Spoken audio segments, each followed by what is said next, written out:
3 months after my wife died, my son dropped a folder on my kitchen table and said, "That old beach house is just bleeding money. Sell it." He didn't know she had quietly driven there every 2 months for years. Something in his hurry felt wrong.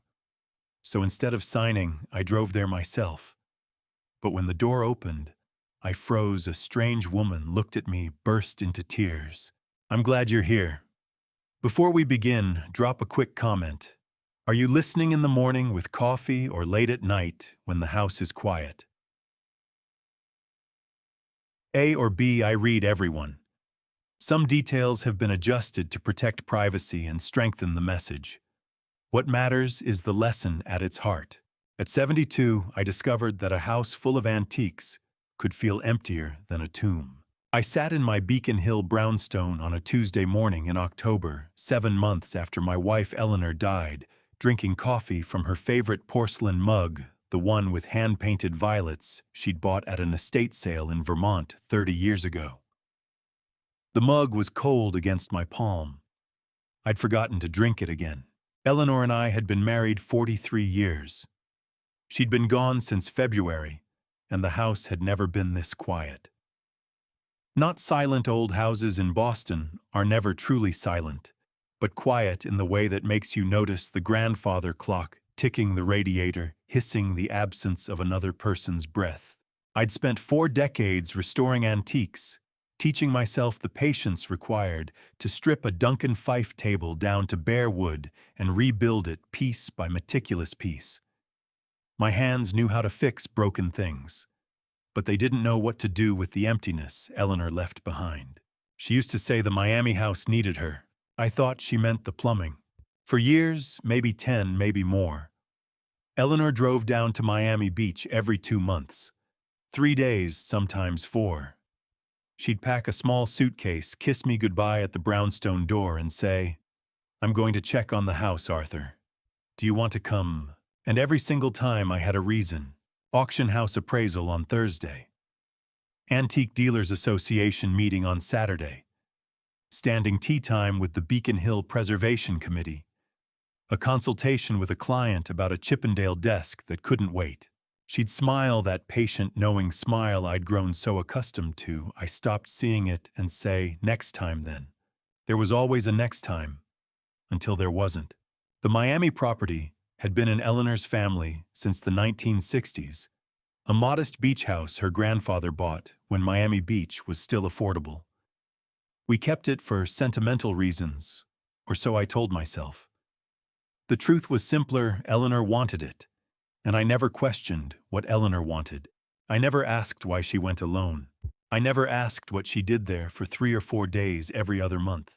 I never asked why a house that supposedly needed so much attention never seemed to require a contractor, a plumber, or an actual repair. 43 years of marriage, and I never asked. If you've ever sat alone in a house where someone used to live, you know what I mean by that particular kind of silence. It's not the absence of sound. It's the absence of possibility. No footsteps that might be hers. No voice that might call my name from the next room. No chance she'll walk through the door and say she forgot her reading glasses. That's when my son started calling. Bradley was 45, polished in the way Manhattan real estate success polishes a person, expensive suits, rehearsed urgency, the ability to make everything sound like an emergency that required immediate action. He'd married Candace 12 years ago, a sharp-eyed woman of 42, who'd perfected the art of turning concern into a weapon sharpened by spreadsheets. The first call came in early October. "Tipua?" Bradley said, his voice carrying that tone he used on reluctant investors. "We need to talk about the Miami property." I set Eleanor's mug down on the side table next to the Tiffany lamp she'd restored herself. "What about it? You're hemorrhaging cash on that dump. 17 grand a year on property taxes, insurance, maintenance for a house you haven't laid eyes on since the 90s. "Your mother visited regularly," I said. A pause. Then Candace's voice joined the line, sharp and impatient. "Arthur, a beach house rotting in Florida humidity. That's not an asset, that's a liability dressed up in salt air. The market's strong right now. We can get you out from under it and put that money somewhere it actually works for you. I pressed my palm flat against the armrest of Eleanor's reading chair, burgundy velvet she'd reupholstered herself, her fingers patient with needle and thread. The fabric still smelled faintly of her lavender hand cream. "I'll think about it," I said, but Bradley called again the next day. And the day after that. Each time the script refined itself. The numbers got more specific. 17,000 in carrying costs. Market value estimated at 450,000. A clean sale, quick close money in the bank by Christmas. Candace's voice grew sharper. "You're being sentimental about a property you never visit, Arthur. That's not financial planning. That's hoarding." They called it an abandoned house, but Eleanor never abandoned anything in her life. I started keeping track not intentionally, but the way you start noticing patterns when something feels wrong. Bradley called every morning at 9:15. The conversation lasted exactly 12 minutes. He never asked how I was sleeping, whether I was eating, if the loneliness had weight. He asked about the Miami house. When did I stop being a husband and become just another item on my son's balance sheet? On the 5th call, I finally said what I should have said the first time. "Why are you so interested in this property, Bradley? You've never cared about the Miami house before." Another pause. Longer this time. "I'm trying to help you, Pop. Mom's gone. You're alone in that big house. You don't need the financial burden." But something in his voice caught a hesitation, a crack in the rehearsed performance. And that's when I realized Bradley had no idea Eleanor went to Miami every 2 months. He didn't know about the trips, the suitcase, the patient invitations I'd refused for a decade. He was talking about the house like it was abandoned, like Eleanor had never been there at all. Bradley kept talking about property taxes and insurance premiums, his voice sharp with impatience. But I wasn't listening anymore. I was remembering the last time Eleanor asked me to come with her, April 2 years ago, and the excuse I'd given. Something about a standing tea time I couldn't miss. Standing tea time with men whose names I could barely remember now. What I didn't know yet was that my son had already been inside that Miami house. And what he'd found there had nothing to do with rotting wood. 3 days after Bradley's last call, I did something I hadn't done in over a year. I opened the leather catalog that listed every piece in my collection. The suspicion had been growing quietly, the way mold spreads behind wallpaper where you can't see it. Bradley's insistence on the Miami house, his ignorance of Eleanor's trips, the rehearsed urgency that felt less like concern and more like a script he'd memorized. I needed to know if anything else was wrong. The catalog was bound in burgundy leather pages, yellowed with age, each entry written in my own careful handwriting. 40 years of acquisitions, restorations, sales, and trades. Every piece documented with purchase date, provenance, restoration notes, and current location in the brownstone. I started with the display room on the 2nd floor. The 18th century Chinese export porcelain vase should have been on the 3rd shelf east wall. Blue and white glazed chrysanthemum pattern circa 1790. I'd bought it at an estate sale in Providence in 2008 for $12,000. Appraised value now $42,000. The shelf was empty. I stood there for a full minute telling myself I'd moved it. Maybe during one of those grief-fogged nights when I'd wandered the house unable to sleep, I'd relocated it for safekeeping. But I knew better. I'd spent 4 decades organizing this collection. I didn't move things and forget. I checked the catalog again. 3rd shelf east wall. Acquired 2008. Never sold, never loaned. Gone. I moved faster than checking each room with growing dread. The Swiss pocket watch, 1890s, gold-plated, intricate mechanical movement, visible through the crystal back. I'd restored it myself, spent 60 hours cleaning each tiny gear. It belonged in the study's display case, 2nd row, empty space where it should have been. The Georgian silver cutlery set, 24 pieces, hallmarked, 1802 original mahogany case with green velvet lining. Dining room cabinet top shelf.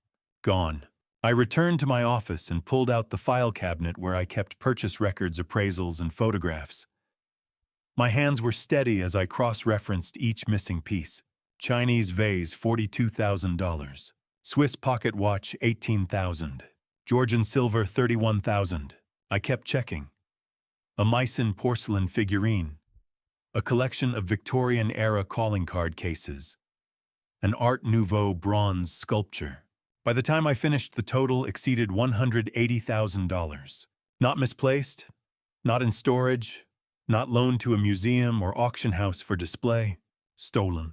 Someone had walked into my home, someone with access, someone I trusted, and systematically removed the most valuable portable pieces from my collection. If you've ever taught someone a skill with love, only to watch them use it against you, you understand what I felt staring at that empty shelf. I didn't call the police, not yet. I needed to be certain. Instead, I did what I'd done for 40 years. When something valuable went missing from the antique world, I contacted my network. I started with Skinner Auction in Boston. Casual inquiry, professional curiosity. I described 3 of the pieces without mentioning they were mine, provided serial numbers from my records, asked if anything matching those descriptions had crossed their desk in recent months. The woman in their acquisitions department called me back within an hour. "Mr. Pendleton, funny you should ask. We had a Chinese export vase matching that exact description consigned last month. Sold for $38,500. My throat went dry. Who was the seller? Consignment agreement shows B. Pendleton. Any relation? I thanked her and hung up. Then I called 3 more auction houses. 2 in Boston, 1 in Providence. Same careful questions. Same devastating answers. The Swiss pocket watch sold through an online estate liquidator for $15,200. The Georgian silver sold to a dealer in Newport for $27,000. Every transaction had the same seller name. Every piece came with certificates of authenticity. Forged certificates. I had the auction houses email me copies. When the first image loaded on my laptop screen, I had to grip the edge of the desk to stay upright. The certificate looked authentic. Aged paper, professional typography, official stamps. But the signature at the bottom, supposedly mine, was a forgery. A very good forgery. I zoomed in on the image. The brushwork on the verification seal. The way the ink had been aged to look decades old. The subtle watermark in the paper. These weren't amateur fakes.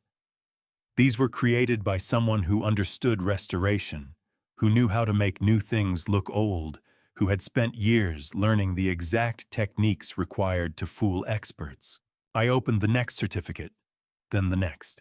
Each one showed the same skillful forgery, the same aging technique, the same attention to detail.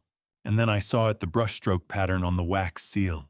A specific technique for applying lacquer to create an antique appearance. Not something you learned from a book. Something you learned by watching, by practicing, by spending hundreds of hours in a workshop with someone who cared enough to teach you properly. I'd taught that technique to exactly 1 person. Bradley was 10 years old when I first showed him how to hold a restoration brush, how to seal lacquer, how to age paper with tea and sunlight. He'd spent Saturday afternoons in my workshop learning patience and precision learning, to see value where others saw junk. He'd been a good student.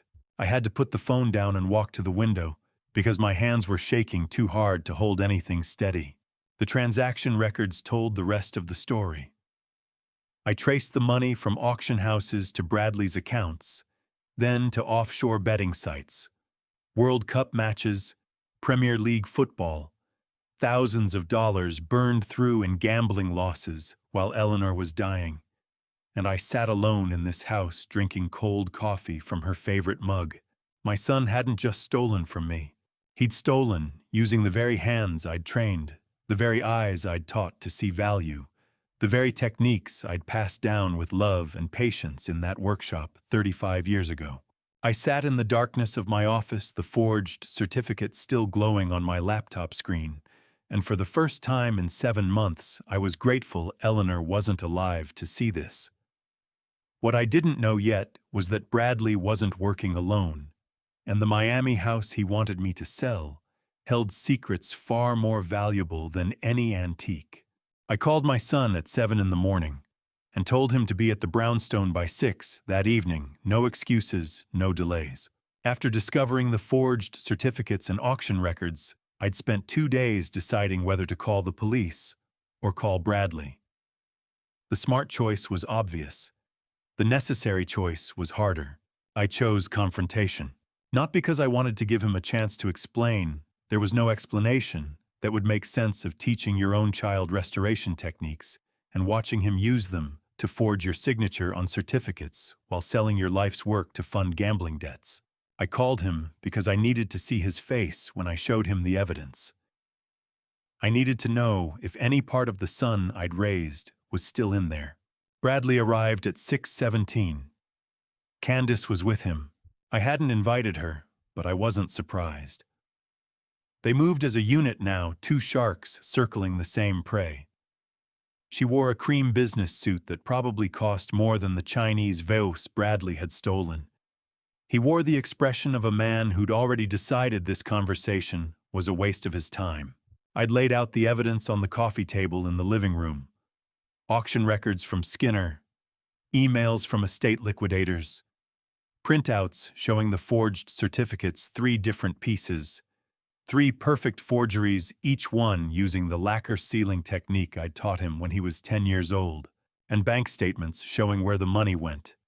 Offshore betting accounts, World Cup matches, English Premier League football. "Sit down," I said. Bradley glanced at the table, then at me. Something flickered across his face, not shame, not fear. Recognition. "Pop whatever you think you found, just a I know about the antiques, Bradley. I know about Skinner auction, the forged certificates, the gambling accounts. I know everything." Silence. Candace moved slightly, positioning herself behind Bradley's shoulder. He didn't sit. Neither did she. "So," Bradley said finally. The word hit me like a slap. "So," I repeated. "You stole from me. You forged my signature. You sold pieces I spent 40 years collecting, pieces your mother helped me restore, and you gambled the money away on football matches." "What do you know?" Bradley's voice rose sharp and sudden. "You're just a stubborn old man clinging to a pile of junk that's been gathering dust in this tomb for decades. My father-in-law's business sense is worth more than your entire collection." Candace's hand touched Bradley's shoulder. A small gesture, supportive, encouraging. "Hi. We've been patient with you, Arthur," she said.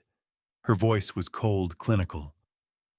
"But this Miami situation has gone on long enough. The Miami situation," I repeated slowly, "has nothing to do with you stealing from me. Doesn't it?" Bradley stepped forward, and I saw something in his eyes I'd never seen before. Not anger, not guilt, contempt. "You're sitting in this house surrounded by dead people's furniture, pretending you're some kind of curator of history. You're a hoarder, Pop. That's all you've ever been. And now you're hoarding a beach house you haven't visited in 30 years while Mom's gone, and you're bleeding money. Your mother visited that house every 2 months," I said quietly. Bradley blinked. "What, Eleanor? Your mother?" "She drove to Miami every 8 weeks for the last 10 years. She invited me every single time. I never went." Candace and Bradley exchanged a glance. Fast, meaningful. "That's not," Bradley started. Not what you expected me to know, not part of whatever story you've been telling yourself to justify this. If you've ever watched someone you love become a stranger in front of your eyes, you know there's a specific kind of grief that comes with it, sharper than death because they're still breathing." Bradley's face hardened. The moment of uncertainty vanished. Victor said you'd be difficult about this, he said. The name landed like a stone dropped into still water. Victor Hayes, I asked. My father-in-law knows more about property investment than you've forgotten about antiques. He's been advising us on this situation since Mom died. And he's right. You need to either sign the Miami house over or get out of the way. Sign it over, I repeated. To whom? To me. To us. Bradley gestured at Candace. To someone who will actually use it instead of letting it rot. I looked at the scattered evidence on the coffee table. The forged certificates, the auction records, the bank statements showing tens of thousands of dollars burned through in gambling losses. Sure, you stole from me, I said. You used techniques I taught you with love to forge documents. You sold pieces your mother and I restored together. And now you're standing in her living room telling me to hand over more. I'm telling you to stop being selfish. Bradley's voice was rising again. You had your whole life with Mom. You had 40 years in this house. You had everything. And what do I get? A father who can't let go of the past, and a beach house I'm not allowed to sell because you're too sentimental to see it's just an asset. I had to grip the arm of Eleanor's chair to keep my hands from shaking, because what I wanted to do and what I needed to do were two very different things. Get out, I said quietly. What? Get out of this house, both of you. Candace touched Bradley's arm. Arthur, you're being emotional. Let's all take a breath and discuss this rationally. I said get out. Bradley stared at me for a long moment. Then he laughed a short, bitter sound. Fine. We tried doing this the easy way. Victor warned me you'd make this difficult. He turned toward the door, Candace following. At the threshold, he looked back. You're going to regret this, Pop. Victor doesn't like obstacles. And right now, that's all you are. The door slammed. I heard their footsteps on the brownstone stairs, then the sound of a car engine starting. Then silence. I stood in the living room, looking at the scattered evidence on the coffee table. He'd mentioned Victor Hayes like the name alone should make me surrender. My daughter-in-law's father, a man I'd met exactly twice at family dinners, who owned half of Miami's waterfront. I didn't know who Victor Hayes really was yet, but I was about to find out, and what I would discover would make my son's theft look like pocket change. I'd met Victor Hayes exactly twice, once at Bradley and Candace's wedding, once at a Christmas dinner where he talked about Miami real estate for 40 minutes straight, and I realized I knew absolutely nothing about the man my son now took orders from. That changed in 72 hours. I started with the surface, the version visible to anyone with an internet connection. Victor Hayes, 68, Miami-based real estate developer, owner of Hayes Development Group. Property portfolio worth an estimated $200 million. Waterfront condominiums, luxury hotels, commercial complexes, from South Beach to Coconut Grove. Respectable. Successful. Exactly the kind of father-in-law who'd make Bradley feel inadequate. But I'd spent 40 years in the antique business. I knew how to look beneath glossy surfaces. I called 3 contacts in Miami. 2 antiquarians, 1 appraiser who owed me a favor from a forgery case in the 90s. I asked careful questions about Victor Hayes. The first 2 gave me his public biography.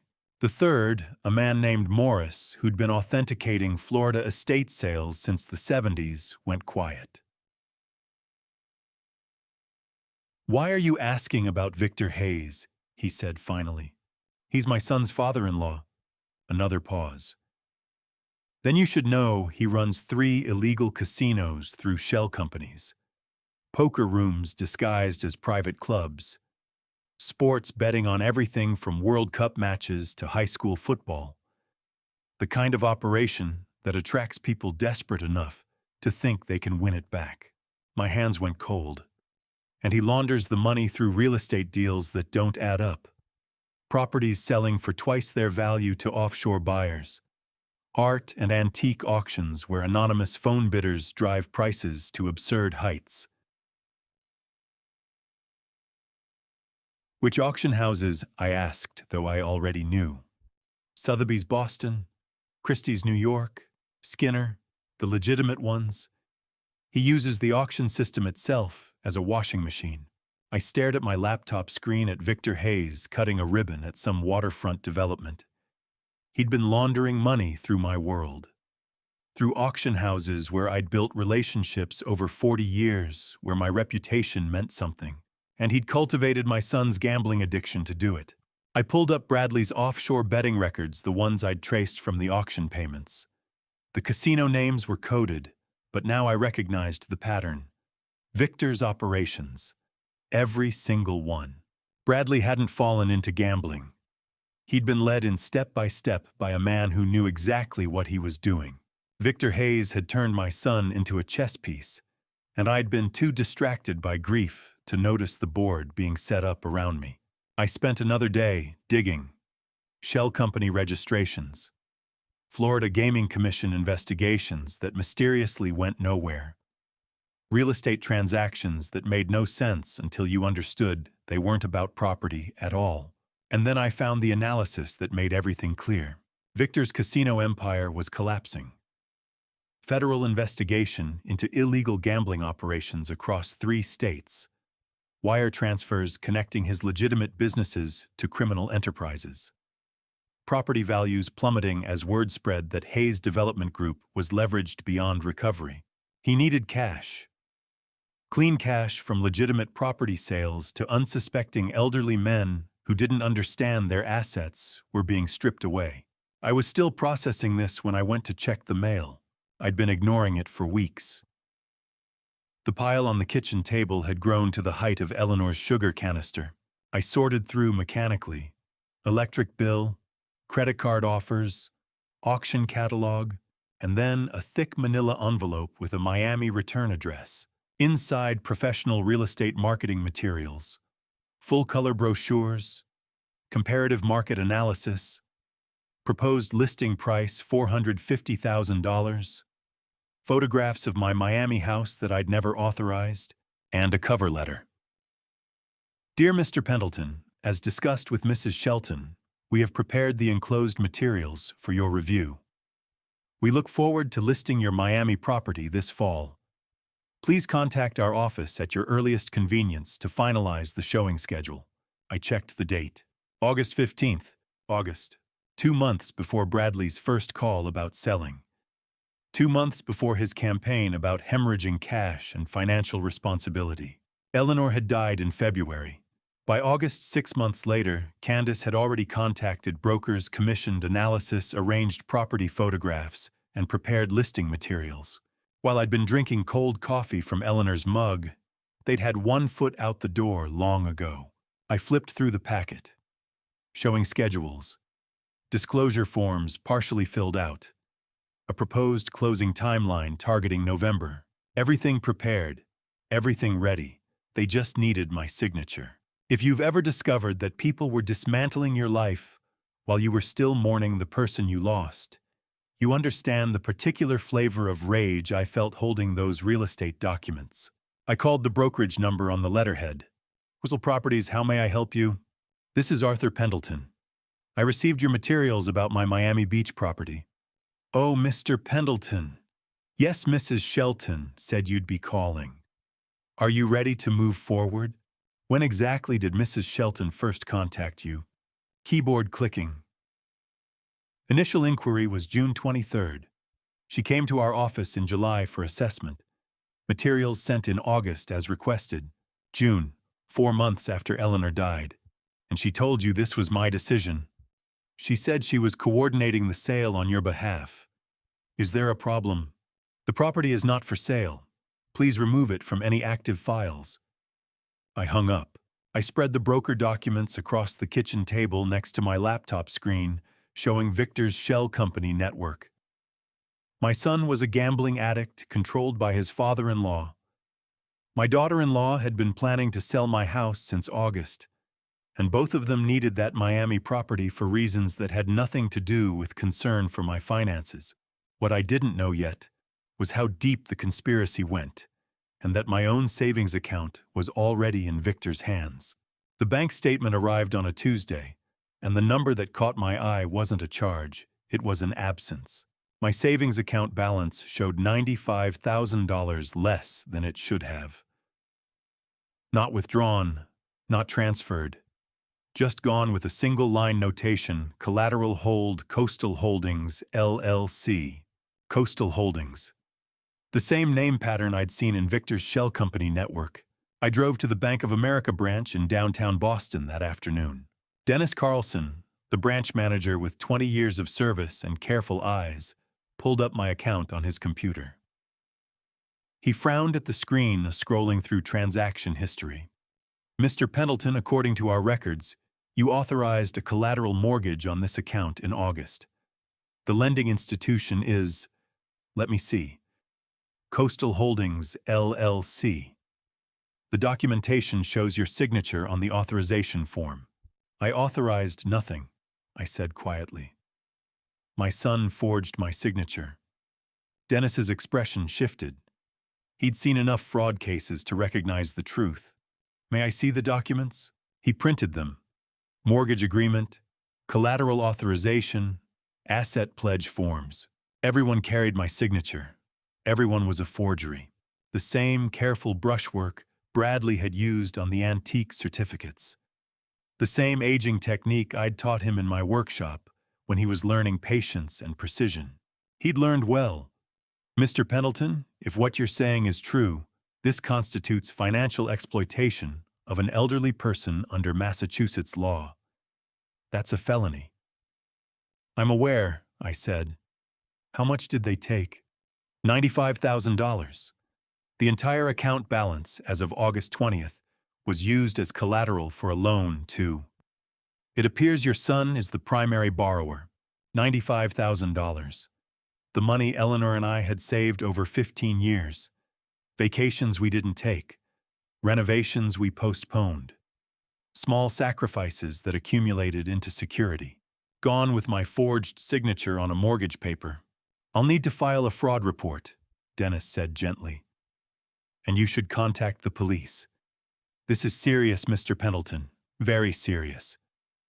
I will, I said, though I didn't know yet if I meant it. I drove home in silence. The brownstone felt colder than usual when I walked through the door. My phone rang at 8:30 that evening. Bradley's name on the screen, I answered. Pop. His voice was wrong, shattered, unrecognizable. Pop, please, you have to help me. What happened? The casino. Victor's casino, federal raid. They shut everything down. Victor's arrested. The loan sharks, Pop, they're going to kill me. I sat down at the kitchen table, phone pressed to my ear, listening to my son fall apart. How much do you owe them, Bradley? 300,000.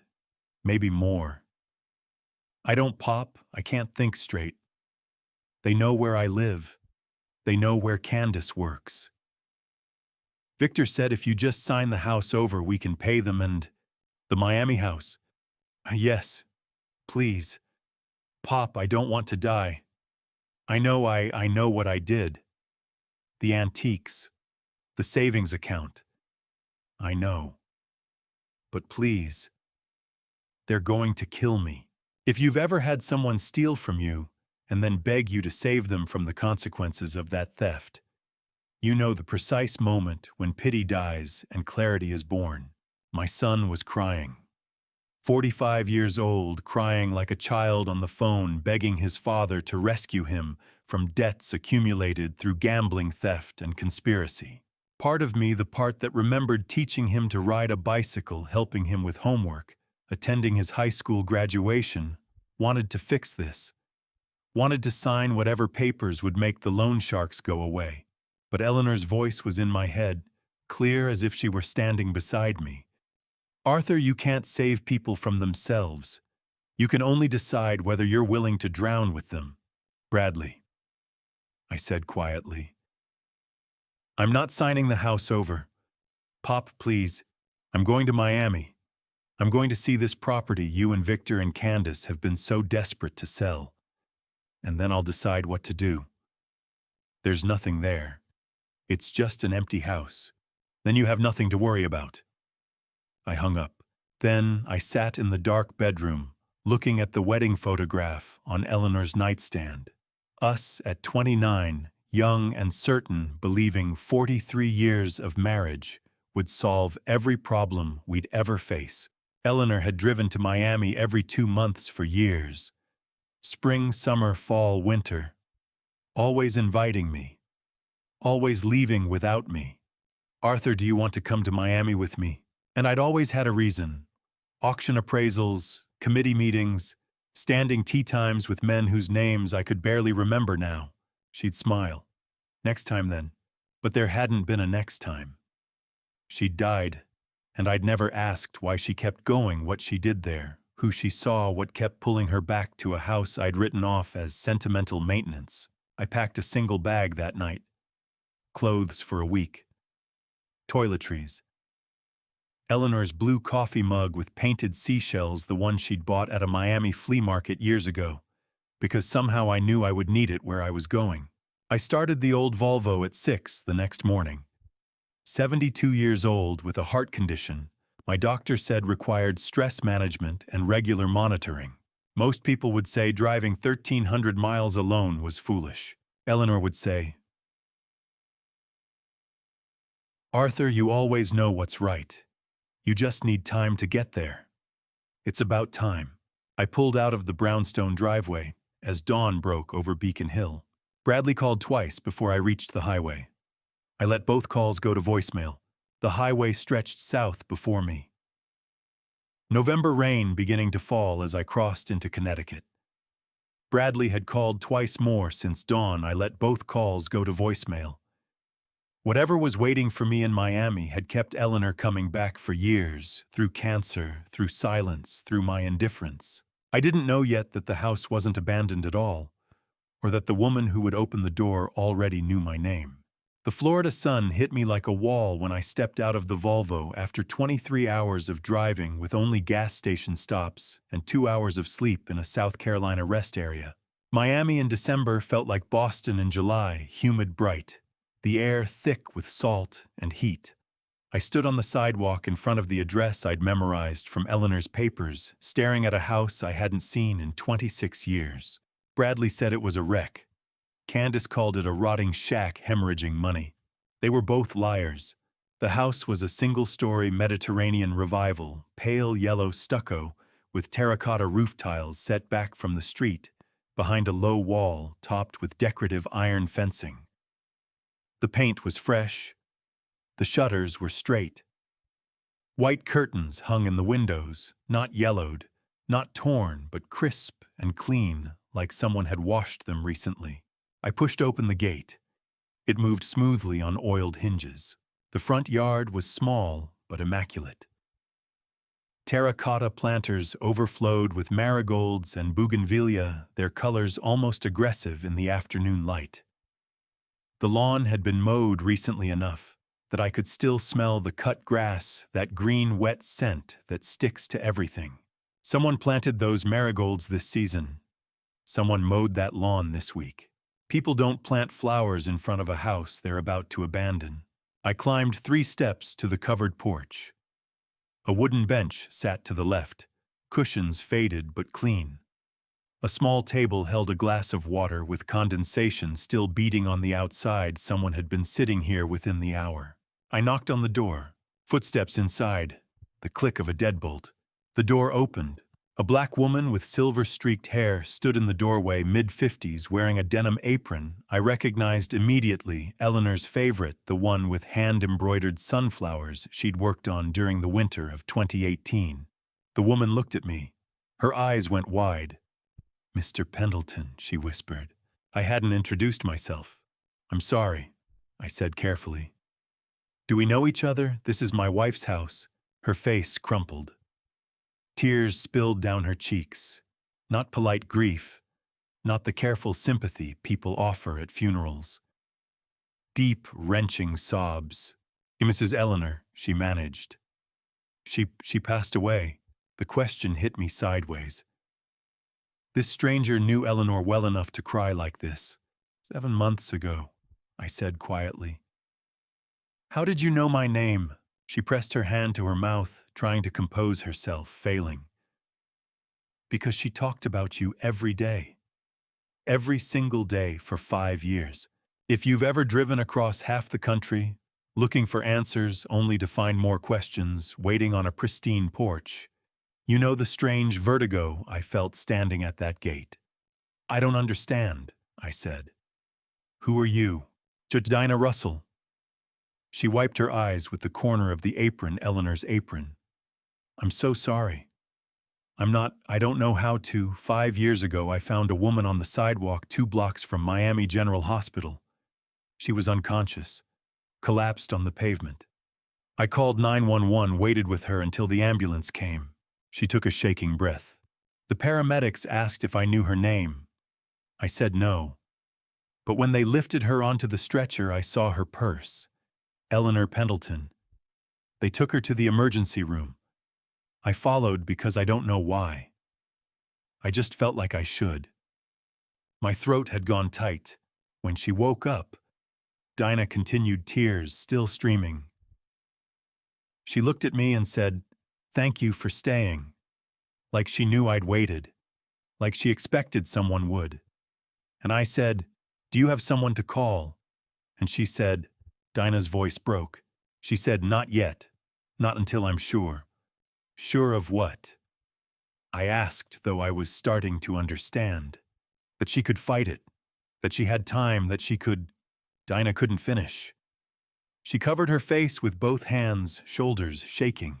I stood on the porch of a house I'd never visited, watching a stranger weep for my wife. And I understood 2 things simultaneously. Eleanor had been sick for 5 years, and she'd kept it from me the entire time. She had cancer, I said, not a question. Dinah nodded, lowering her hands. Pancreatic. Stage 3 when they diagnosed her that first day. She started treatment immediately. Bi-monthly chemotherapy at Miami General. Every 2 months for 3 years, then experimental treatments after that. Every 2 months. The trips I'd never questioned. The suitcase. The patient invitations I'd refused with excuses about auctions and committee meetings and standing tea times. Why didn't she tell me? My voice sounded strange to my own ears. Dinah looked at me with something between pity and understanding. She said you'd drop everything. Said you'd make it about taking care of her, instead of letting her take care of herself. She said... Dinah's voice softened. She said you'd been carrying the world on your shoulders your whole life, and she didn't want to add her dying to the weight. I had to grip the porch railing because my 72-year-old legs had driven 1,300 miles, and I couldn't tell anymore if I was shaking from exhaustion or from watching a stranger weep for my wife. She came here to die alone, I said. Dinah shook her head. She came here to fight, and she asked me to help her. So I did. I drove her to appointments, sat with her during chemo, held her hair when she was sick. She paid me at first, but after 6 months I told her to stop. By then she paused. We were family. Family. This woman wearing Eleanor's apron had been more present for my wife's dying than I had. Dinah Russell stepped back from the doorway, wiping her eyes with the corner of Eleanor's apron, and gestured for me to come inside. "Please," she said, her voice breaking. "There's so much you need to know. Mrs. Eleanor, she wanted you to understand." What I didn't know yet was that understanding would mean learning my wife had fought terminal cancer alone for years, and that this stranger had held Eleanor's hand through every chemotherapy session I never knew about. The living room smelled like Eleanor lavender sachets and old books, and the faint trace of the chamomile tea she always drank before bed. I stepped inside, and the scent hit me harder than the Florida heat. This was her space. Not the Boston brownstone where we'd lived for 43 years, but this small Miami house with its terracotta floors and white furniture and bookshelves lined with novels I recognized from our collection. Dinah gestured to a chair. I sat. She disappeared into the kitchen, returning with 2 cups of tea on a tray. her hands shaking so badly the porcelain rattled. She set them down, carefully sat across from me, and took a breath that sounded like it hurt. Why, Mrs. Eleanor didn't come here for vacation, Mr. Pendleton. She came for treatment, chemotherapy, every 2 months like clockwork. The words didn't make sense at first, like hearing a familiar language spoken with the wrong accent. Chemotherapy, Eleanor had no, she would have told me. Dinah's eyes filled again. She stayed 3, sometimes 4 days, long enough for the infusion and the first recovery period. Then she'd drive back to you. She said you noticed the pattern, but never asked why. And she was...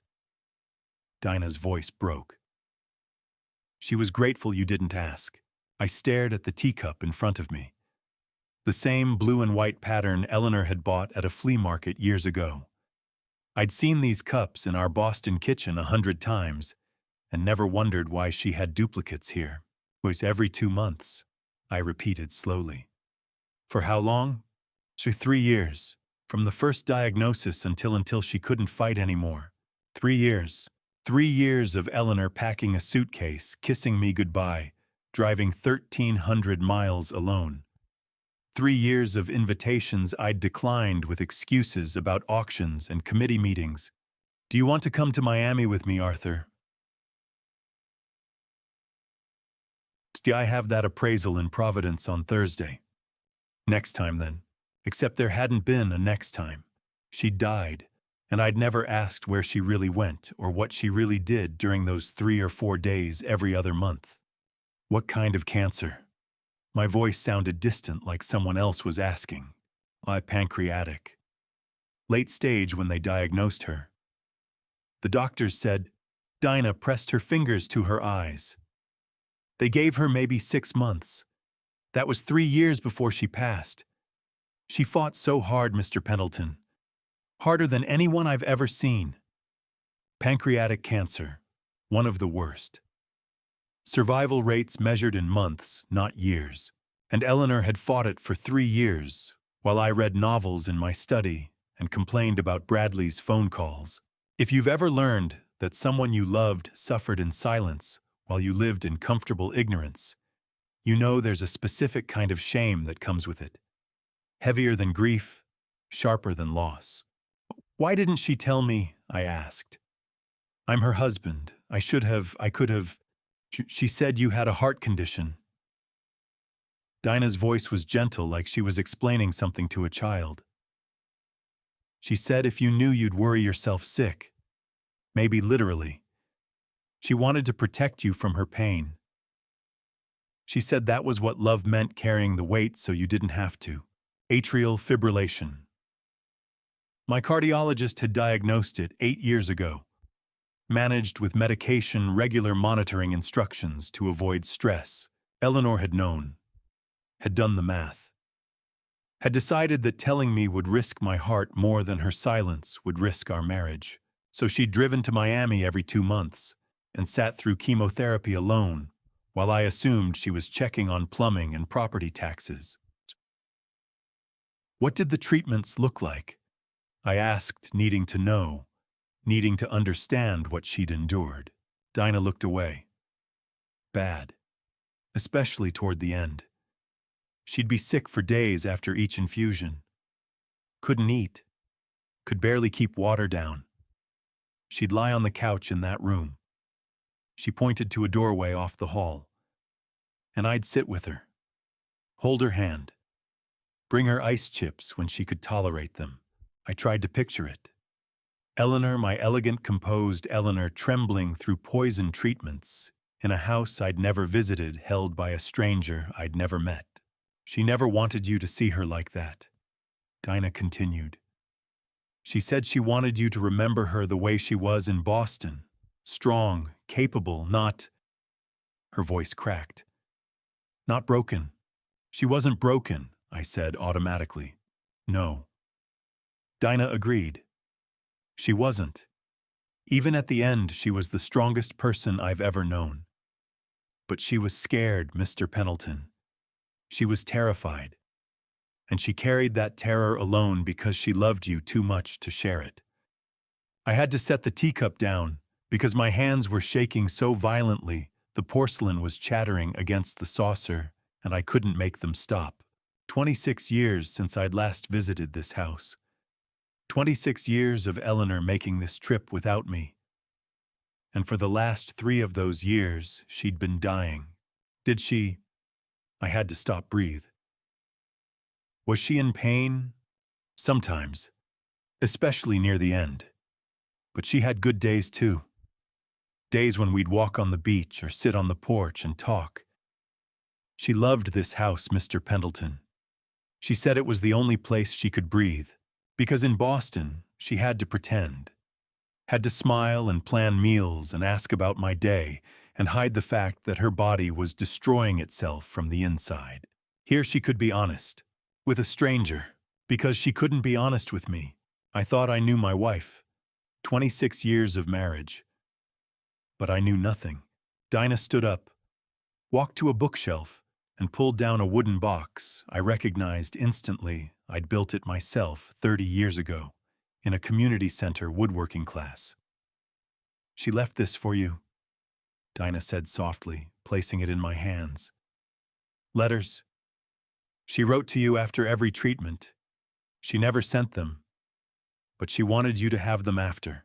Inside that box were years of Eleanor's unsent thoughts, and reading them would show me not just the wife I'd lost, but the woman I'd never truly known. The bedroom door was painted the same sea glass green Eleanor had always favored, and when Dinah pushed it open, I smelled my wife, her lavender soap, her cotton sheets, the faint medicinal trace of something I'd never encountered in our Boston home. This was her room, Dinah said softly. I kept it exactly the way she left it. I couldn't bring myself to change anything. The room was small but meticulously organized. A double bed with white linens, a reading chair by the window, a vanity against the far wall, and on that vanity, the evidence I'd driven 1,300 miles to find without knowing I was looking for it. A wig on a stand. Silver gray, synthetic hair, the exact shade of Eleanor's natural color, styled in the same simple cut she'd worn for the last decade. Next to it, neatly folded headscarves in pastel colors. Bottles of prescription anti-nausea medication with labels from Miami General Hospital Pharmacy. A wall calendar marked in red ink with dates and abbreviations I recognized slowly. Chemo, recovery, good day, bad day, and a thick folder stuffed with hospital bills. Miami General Oncology Department. Dates spanning 3 years. I picked up the wig with trembling hands. The synthetic hair was soft, carefully maintained, sitting on its stand, like a crown waiting for its owner. She wore this, I said. My voice didn't sound like mine. She put this on every morning before leaving here, before coming back to me. Dinah nodded, tears streaming again. She said nobody could know. Not you. Not your son. She said the wig was her armor. It let her pretend everything was normal when she got home. I turned the wig over in my hands. There was a small tag sewn inside, natural wave color 60 sterling. Eleanor had researched wigs until she found one that matched her real hair perfectly. Had practiced styling it until it looked natural. Had worn it every single morning before the drive back to Boston so I wouldn't notice her real hair had fallen out. She put on that wig like armor, so no one would know. Not even me. I set it down carefully and opened the folder of hospital bills. Page after page. Chemotherapy infusions, radiation consultations, experimental treatment protocols, lab work, imaging studies. Total charges over 3 years, more than $400,000. Most marked paid in full. If you've ever held a piece of someone's hidden life in your hands, something they kept secret to protect you, you know the specific weight of that object is heavier than grief, heavier than love. She paid for all of this herself, I said. Dinah nodded. From the account she kept here. She said you managed the finances in Boston. She wanted to keep this separate, Eleanor had maintained a secret bank account, had funneled money into it for years, probably from the small inheritance her grandmother left her, the one I'd never asked about, because Eleanor said she was saving it for something special. She'd been saving it to die. "That the calendar," Dinah said quietly, pointing. She marked every appointment, every cycle. She was meticulous about it. Said keeping track made her feel like she had some control. I looked at the wall calendar. 3 years of red ink.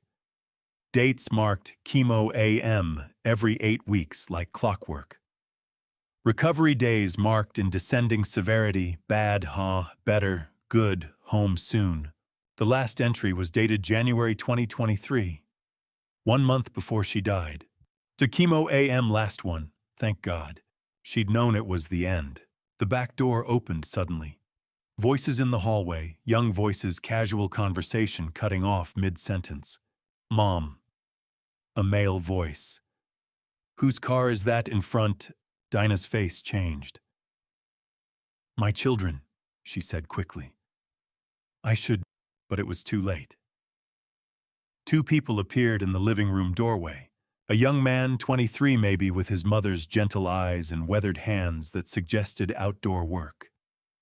Behind him, a young woman of 19 in nursing school, scrubs her hair pulled back in a practical ponytail. They both stopped when they saw me. "This is Mr. Pendleton," Dinah said, her voice breaking on my name. "Grandma Ellie's husband." The young woman, Isabella, went pale. Her hand flew to her mouth. "Grandma Ellie's," she couldn't finish. Tears started immediately. The young man, Silas, looked at his mother, then at me, understanding dawning slowly across his face. Isabella approached me cautiously, like I might vanish if she moved too fast. When she spoke, her voice was barely a whisper. "Are you the one Grandma Ellie wrote letters to?" 8 words. 8 words from a 19-year-old I'd never met, and 72 years of defenses shattered. I hadn't cried at Eleanor's funeral. I'd been too numb, too formal, standing between my son, who stole from me, and my daughter-in-law, who was already planning to sell this house. But I cried now, great heaving sobs that came from somewhere I didn't know still existed. The kind of crying that bends you double, that makes breathing impossible, that strips away every pretense of dignity or control.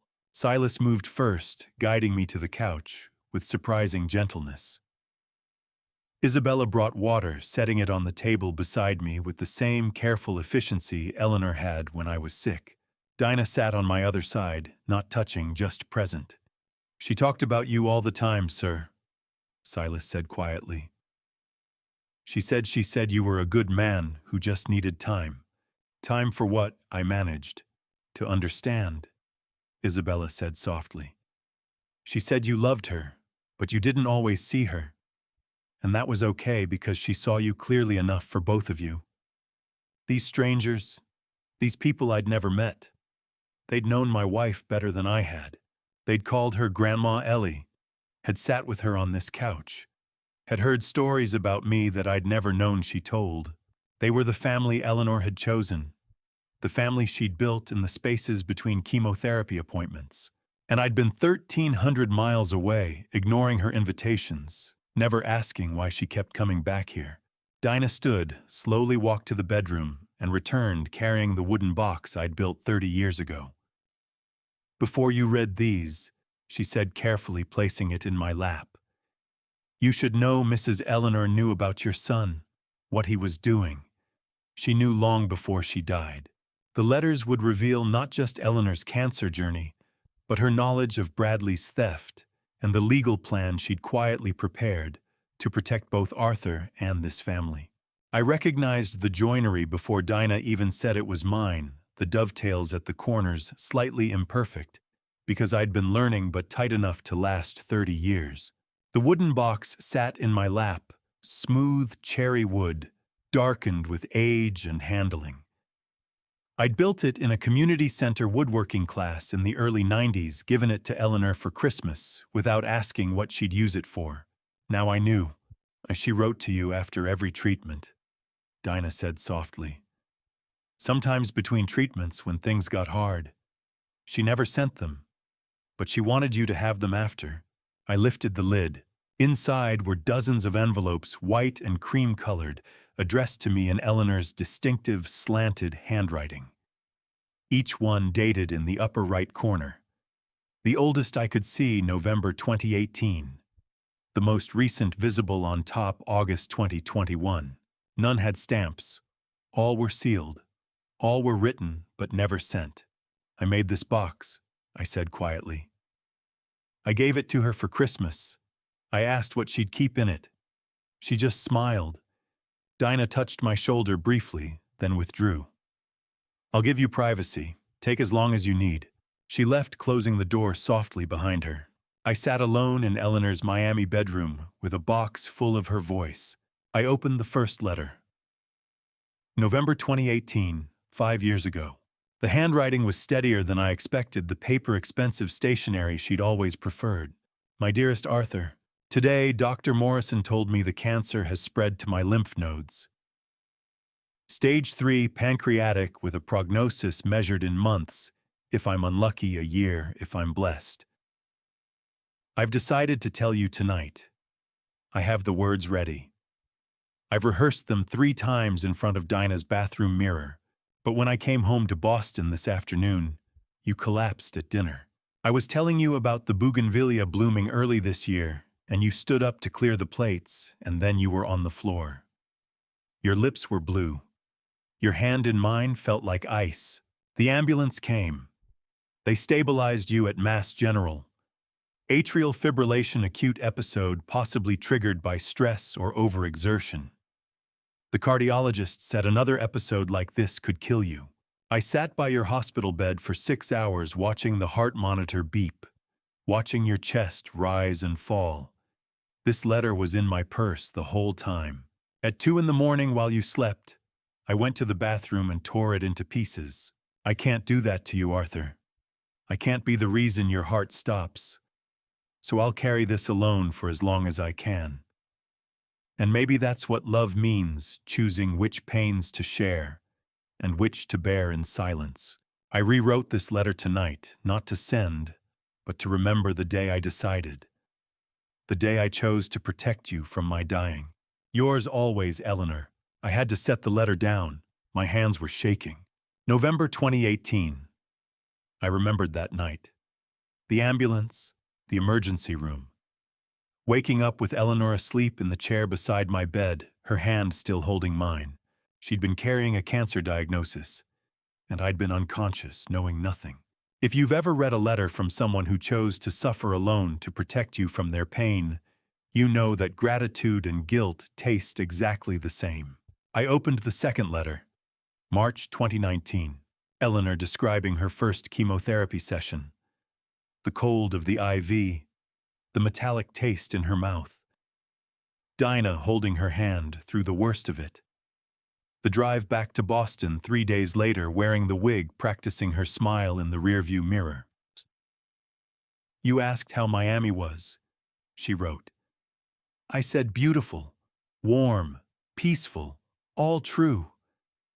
I didn't mention I'd spent 14 hours vomiting in Dinah's guest bathroom, or that my hair came out in clumps in the shower.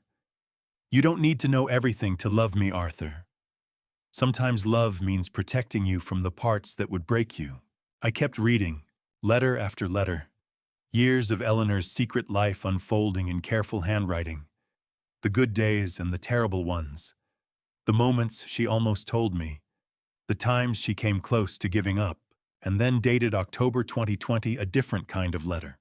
My dearest Arthur, I discovered something today that broke my heart in a way cancer never could.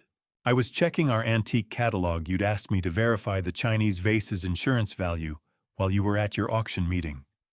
I couldn't find it on the shelf. So I checked the Skinner auction records online the way you taught me years ago when we were authenticating that Chippendale desk. I found it. Sold 6 months ago, consigned by B. Pendleton. I checked 3 more pieces, all sold, all through Bradley. Our son is stealing from you, Arthur. Has been for months, maybe years. Forging your certificates. Gambling the money away through offshore accounts I tracked, with an afternoon of research you could do in your sleep. I won't tell you, not because I don't want to help, but because you need to see this yourself. If I tell you our son is a thief, your heart will break from emotion, literally given your condition. If you discover it through logic and careful investigation, you'll survive it. You're smart enough to notice eventually, meticulous enough to check the records, strong enough to handle the truth when you find it on your own terms. Logic will protect you from people like Bradley in a way my warnings never could.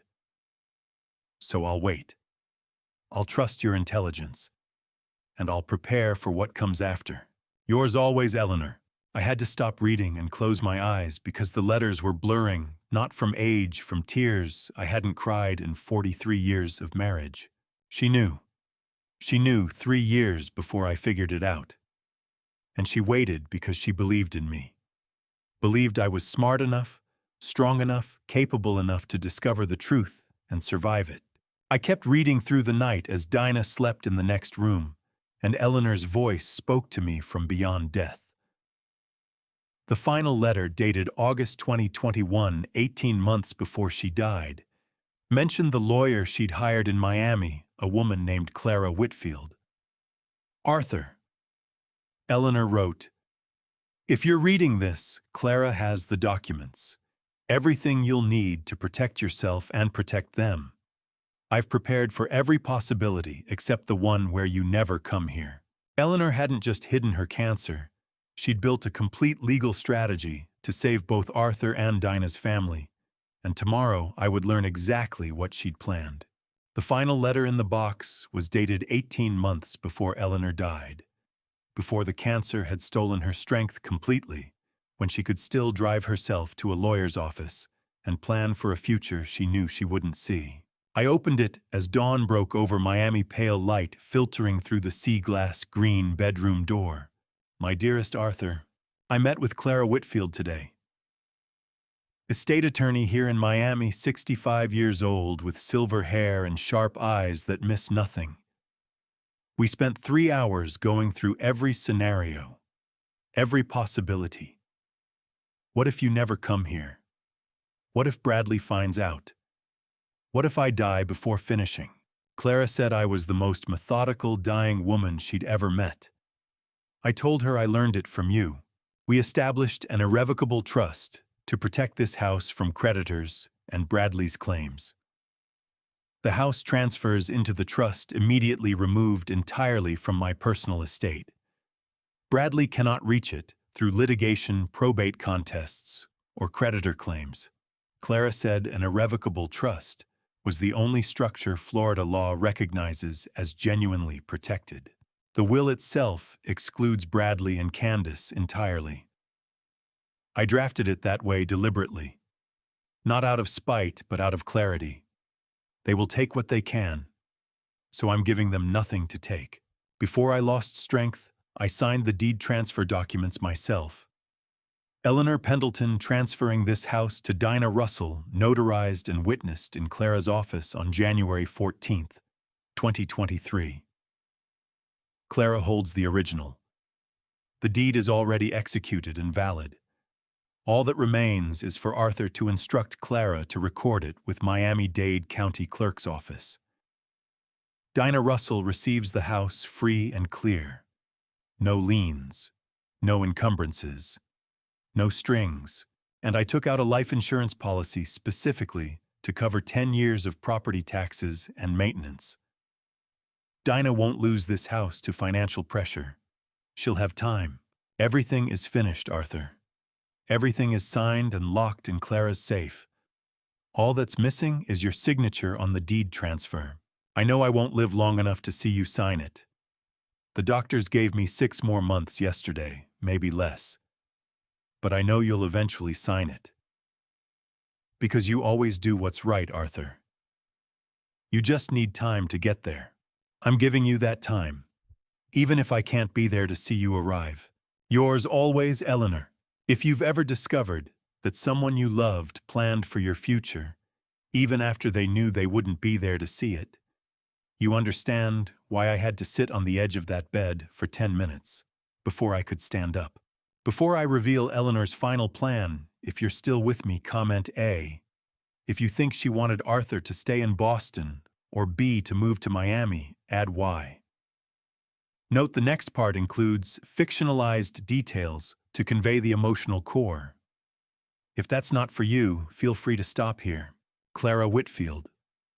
A sharp-eyed attorney in her mid-60s with silver hair and Eleanor's business card holding the missing pieces in a file 3 years in the making. I would call her when I got back to Boston. But first I had to leave this house that Eleanor had loved, this family. She'd chosen this life she'd built in the spaces between dying. I packed my single bag at dawn. Dinah was already awake making coffee in the kitchen. "What will you do when you get back to Boston, Mr. Pendleton?" she asked quietly. "What Eleanor wanted me to do," I said. "What I should have done months ago." She nodded, understood without needing details. I said goodbye to Silas and Isabella. Hugged them both, these strangers who'd called my wife Grandma Ellie, who'd known her in ways I never had. "She loved you," Isabella said. "She talked about you every day, said you were the smartest man she'd ever known, even if you were too stubborn to see it." "She was right about the stubborn part," I said. I started the Volvo and pulled away from the sea-glass green house as the sun climbed over Biscayne Bay. In my rearview mirror, Dinah stood on the porch, waving the same porch where Eleanor had sat, recovering from chemotherapy, planning documents, in a lawyer's office building a legal fortress to protect the people she loved. The drive back was different from the drive down. No panic this time. No desperate searching. Just 1,300 miles of highway and the clarity that comes from finally understanding the woman you'd been married to for 43 years. Eleanor's voice was in my head as I drove the way it used to be in our early marriage when I'd struggle with a difficult restoration or a complicated appraisal. "Arthur, you always know what's right. You just need time to get there." She'd said it when I was 30 and couldn't decide whether to open my own shop or keep working for someone else. She'd said it when I was 50 and wrestling with whether to report a colleague's forgery. She'd said it 100 times over 4 decades, patient as stone, waiting for me to arrive at conclusions she'd already reached. And now, at 72, driving north on I-95, with her letters in a wooden box I'd built with my own imperfect hands, I finally understood what she'd been trying to teach me. Love isn't about being perfect together. It's about trusting someone enough to let them find their own way, even when you won't be there to see them arrive. Grief had been wet wool wrapped around my brain for 7 months.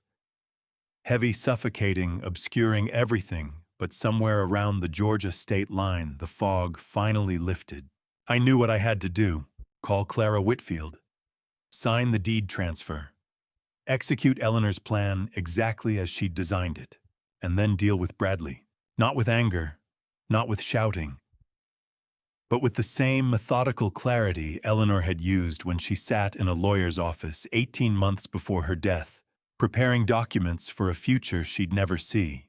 I pulled into my Beacon Hill driveway just after midnight, the brownstone dark, except for the porch light Eleanor always insisted we leave on. Bradley's BMW wasn't there good. I needed one night to prepare before facing my son with what I now knew. Tomorrow I would cut Bradley from my will and my life, and his response would be more violent than I could have imagined. I called Bradley at 9 in the morning, early enough that he'd be awake but not alert before he'd had his second coffee and built up his corporate defenses. I sat at the kitchen table with Eleanor's letters stacked on my left, Clara Whitfield's business card on my right. And 43 years of trying to be a good father dissolving into the understanding that some children cannot be saved from themselves. He answered on the 3rd ring. "Pop, what's—" "Bradley, I'm calling to inform you of 3 decisions." My voice was steady, calm, no anger, no emotion, just absolute finality. "First, your monthly allowance ends today. Second, you and Candace are removed from my will. Third, I will not sell the Miami house. Ever."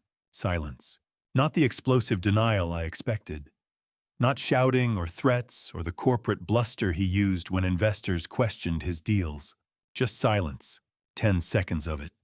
Long enough that I checked to make sure the call hadn't dropped. "Bradley, are you—" Click. Dial tone. He'd hung up. No argument. No pleading. No questions about how I'd discovered his theft or what I knew about Victor Hayes or why I'd suddenly decided to visit Miami after 26 years. Just dead air, then nothing.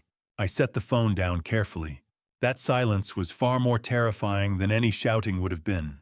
If you've ever delivered news that would destroy someone and done it without a single tremor in your voice, you know that kind of control doesn't come from strength. It comes from being so far past anger that emotion becomes irrelevant. I spent the day organizing Eleanor's papers. Called Clara Whitfield in Miami, confirmed the deed transfer process, arranged for her to Federal Express the complete legal packet to my attorney in Boston. I made tea, ate a sandwich I didn't taste, watched December rain streak the brownstone windows, and waited, because Bradley's silence meant he was planning something, and 45 years of being his father had taught me that Bradley's plans always involved other people doing his dirty work. The front door crashed open at 7:30 that evening. I was in the living room reading when I heard the wood splinter. No knock, no warning, just the sound of my front door, the one with the deadbolt Eleanor had installed after a neighborhood break-in in 2015, being kicked open with enough force to snap the frame. 3 men came through first. Not boys. Men in their 30s with tattoos crawling up their necks and eyes that had stopped registering other people as human years ago. Bradley followed. Then Candace. My son looked wrong. His suit was rumpled. His eyes were too wide. His hands were shaking with a manic energy I'd never seen before. "Tie him to that chair," Bradley said, pointing at Eleanor's reading chair. "Don't let him move." The first man grabbed my arms before I could stand. The second pulled out zip ties, the heavy-duty kind used for industrial cable management, not the flimsy ones from hardware stores. They forced me into Eleanor's burgundy velvet reading chair, the one she'd reupholstered herself, where she used to sit with her books and her tea, and zip-tied my wrists to the wooden arms. The plastic bit into my skin immediately. Too tight. Deliberately. "Where is it?" Candace was already at my desk, yanking open drawers, dumping contents on the floor. "Where's the deed? What deed?" I kept my voice level. Bradley laughed. High-pitched. "Wrong. Don't play stupid, Pop. The Miami house deed. You went down there, didn't you? Drove all that way. What did that woman tell you? What did she give you?" "Her name is Dinah Russell," I said quietly. "And she told me the truth. About your mother. About what Eleanor was doing in Miami all those years." Bradley kicked over my side table. Eleanor's favorite lamp, the Tiffany one she'd restored in 1998, shattered on the hardwood floor. "I don't care about Mom's cancer," he spat. "I care about that house. $450,000 sitting empty while you play sentimental old man. Victor needs that money, Pop. And what Victor needs, I deliver." The zip tie cut into my wrists, and I could feel my pulse throbbing against the plastic.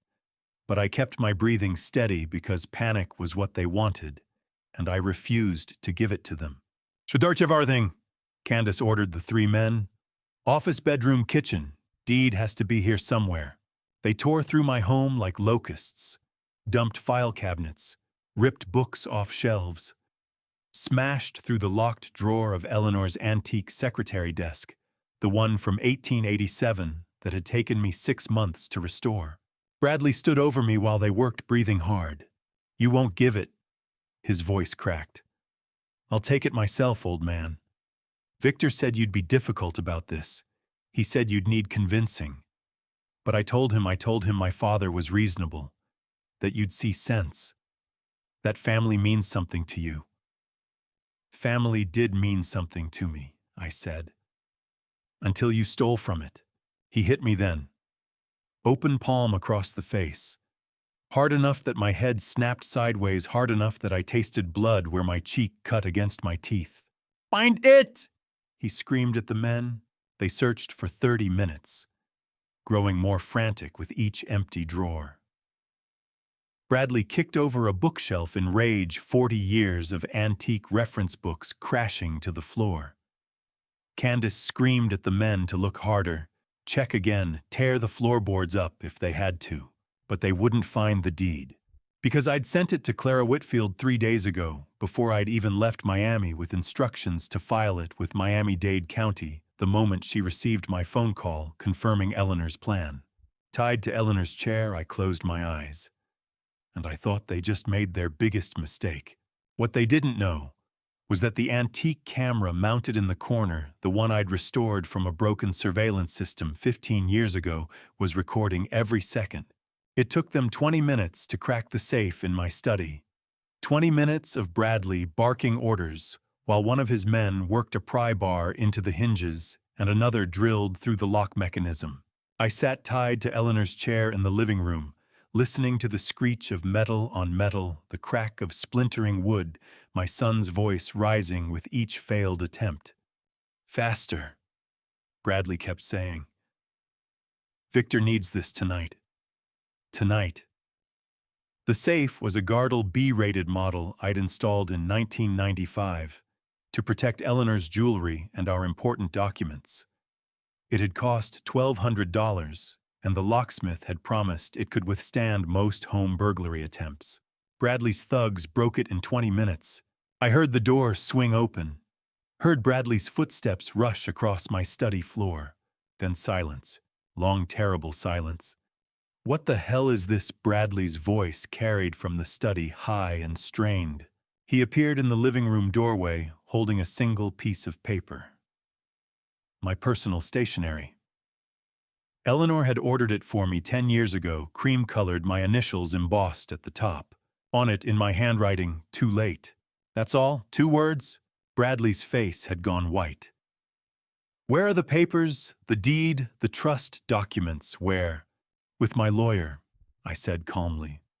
"I mailed them 4 days ago, before I left Miami." Candace pushed past Bradley into the living room. "You're lying. You didn't know we were coming." I didn't," I agreed. "But Eleanor taught me something in those letters she left. Always stay 1 step ahead of people who want to take things from you." Bradley crumpled the note in his fist. "This isn't over. Victor will do nothing," I said. "Because by tomorrow morning, my lawyer will have filed those documents with Miami-Dade County, and there won't be anything left for him to take." Eleanor had been teaching me strategy from beyond the grave, not through her words, but through the pattern of her thinking, the way she'd planned 3 steps ahead while battling cancer. Bradley kicked my coffee table hard enough to crack the leg. "Let's go," he snarled at the thugs. "We're done here."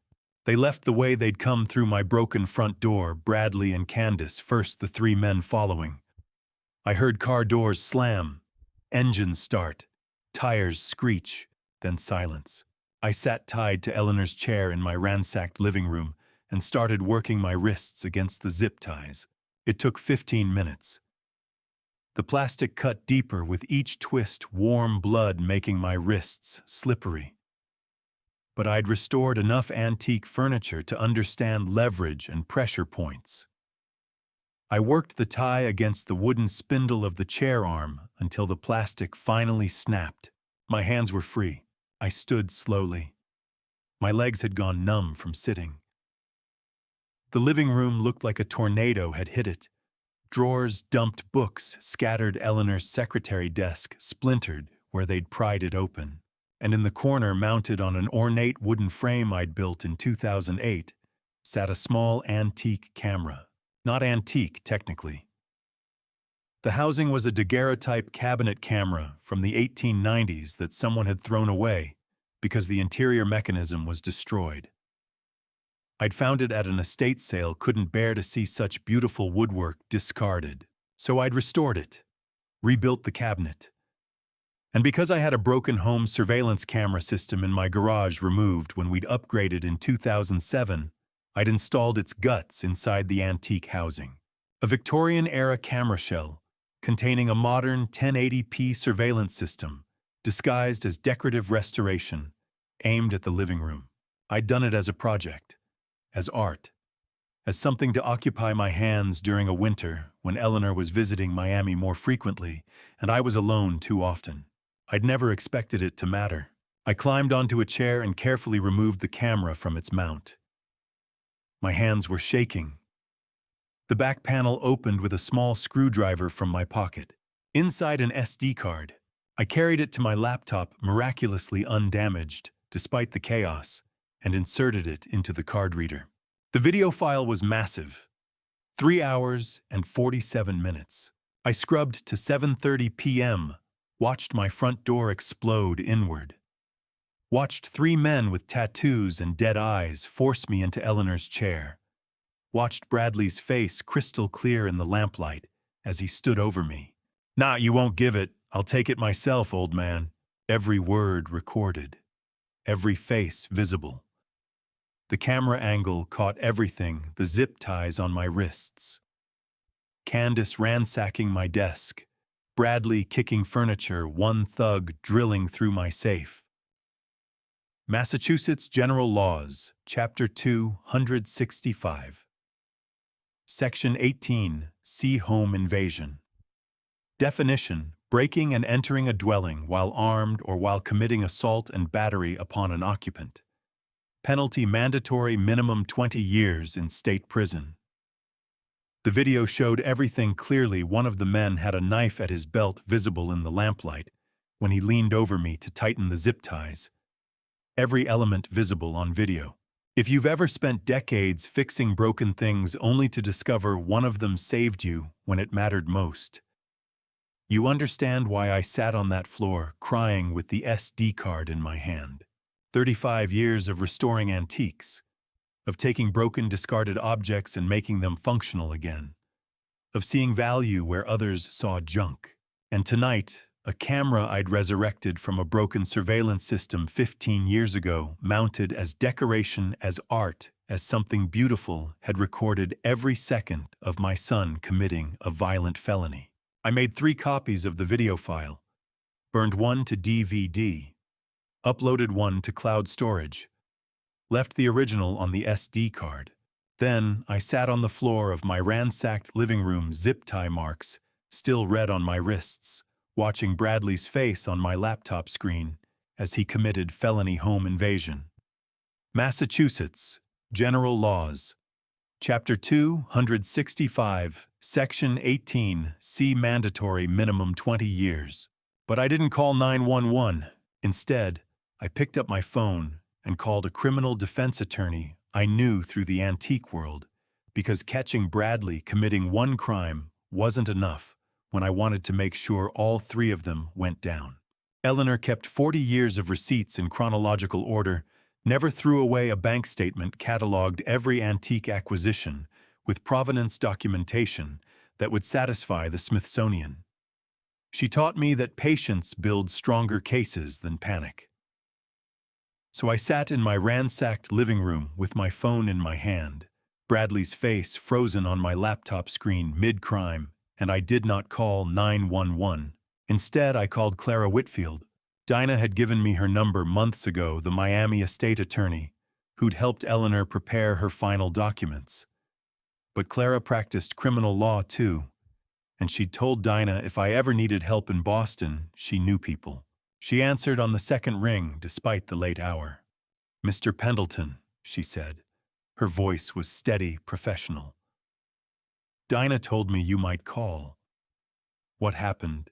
My son broke into my house with 3 armed men, tied me to a chair, and ransacked my home looking for the Miami property deed. I have video evidence of the entire crime, and I need your help making sure all 3 conspirators go to prison, not just Bradley. "All 3, she repeated. "Your son, his wife, and—" "Oh, Victor Hayes, Candace's father, the one running the illegal casino operation." A pause. "I'll be on the first flight to Boston tomorrow morning. Don't call the police yet. We need to do this right." She arrived at 10 a.m. the next day. I rewound the security footage 3 times while waiting. Bradley's face clear as a portrait. Enough for felony charges. But if I called 911 now, Victor Hayes would stay clean. Candace would keep pressuring for my house. And the stolen antiques worth $250,000 would remain unrecovered. Eleanor would tell me to think like she organized her collection. Systematic, complete, every piece documented before you show anyone the catalog. I had until April 2024, 6 months from the October theft date before Massachusetts statute of limitations closed the window on the original larceny charges. 6 months to connect 3 criminals to 1 conspiracy. The zip tie marks on my wrists had faded from angry red to dull purple, matching the December bruise of sky visible through my window. Clara arrived with a leather briefcase and the kind of focus that made me understand why Eleanor had trusted her. "Show me the video," she said. We sat at my kitchen table, the one Bradley's thugs had somehow missed destroying, and I played her the footage. She watched in silence, stopping me twice to replay specific sections. When Bradley's face filled the screen, saying, "I'll take it myself, old man," she paused the video. "This is a prosecutor's dream for home invasion," Clara said. 20-year minimum under Massachusetts General Laws, Chapter 265, Section 18C. Possibly more with your age as an aggravating factor. But it doesn't touch the money or the house. "I need all 3, I said. "Bradley, Candace, and Victor Hayes. I need the antiques recovered or compensated. I need my Miami house protected. And I need them in prison. All of them." Clara closed her laptop. "Then you need Nathan Cross, former FBI specialized in art crime and antiquities fraud. He tracked a money laundering ring that ran $40 million through estate sales over 8 years. If Victor Hayes is dirty, Nathan will find the paper trail." She called him from my kitchen. He arrived 2 hours later. Nathan Cross was 58, lean and weathered like someone who'd spent decades chasing criminals through financial records instead of streets. Former FBI, Clara said, now private investigator specializing in art fraud and money laundering. Exactly what I needed. We met in Clara's temporary Boston office, a suite she'd rented in a building near the Common. The office smelled like old law books and expensive coffee walls lined with framed bar certifications from 3 states and 1 photograph of a much younger Clara shaking hands with a governor. Nathan opened a leather portfolio and clicked his pen. "Start from the beginning. When did you first suspect your son was stealing from you?" "October 2023, I said. "But the conspiracy goes back further. My wife died in February. By March, Candace Shelton had already approached her about selling our Miami property. Eleanor never told me about the cancer or the house discussions. Someone was coordinating this before she passed. I explained everything. The forged certificates, the auction house sales, Victor's illegal casino, Candace's real estate broker contacts from August, the mortgaged savings account, Bradley's gambling debts. Nathan took notes in precise shorthand. I can trace financial connections, pull property records, and request auction house documents through Clara's preliminary motions. He said, $15,000 retainer deadline Christmas Eve to deliver actionable evidence. After that, you decide whether to bring in the police or the FBI. But I need complete access to your wife's papers and permission to surveil all 3 subjects." "You have it," I said, "all of it." I signed the retainer agreement with a pen Eleanor had given me for our 40th anniversary. $15,000 money I barely had left after Bradley's theft. But this was my last chance to recover Eleanor's legacy and secure justice before the legal window closed. As I finished signing, Nathan pulled a folder from his briefcase. Victor Hayes," he said. "I investigated him in 2019 for laundering money through a Cape Cod auction house. Case fell apart when our key witness recanted. But I kept my research." He slid 3 photographs across the desk. My hands started shaking before my brain processed what I was seeing. First photo. Victor Hayes shaking hands with a younger Bradley outside an auction house. Cape Cod Antiques and Estate Sales, the sign read. Both men smiling like old friends. Second photo. Candace Shelton signing documents in what looked like a living room. I recognized the furniture, the window, the Miami house. Third photo, Eleanor, my Eleanor, very much alive. Standing in the background of the second photograph, not posing, not aware of the camera, just there, present. Watching Candace sign papers in the Miami house. The date stamp in the corner read April 2019. April 2019. 3 years before Eleanor died. 4 years before I discovered Bradley's theft. While she was fighting cancer in secret, while she was making bi-monthly trips to Miami, while she was preparing legal documents I'd never seen. April 2019. Nathan said quietly, "That's the date stamp. Mr. Pendleton, I think your wife knew about this conspiracy long before she died. The question is whether she was trying to stop it or whether she was part of it." Nathan Cross spread 47 pages of financial records across his desk, like a dealer laying out a winning hand, and I recognized every auction house letterhead before he said a word. The 2019 photograph sat between us, Eleanor in the background, Candace signing papers, Victor and Bradley present. 8 days had passed since Nathan started his investigation. 8 days since I'd asked the question neither of us had answered. Was my wife trying to stop the conspiracy or part of it? Now Nathan had the answer. "Your wife was investigating them," he said simply. The enhanced photo shows she's holding an auction catalog open to a specific lot. I traced it. She purchased a jade pendant at that exact auction, paid far over market value. It was deliberate.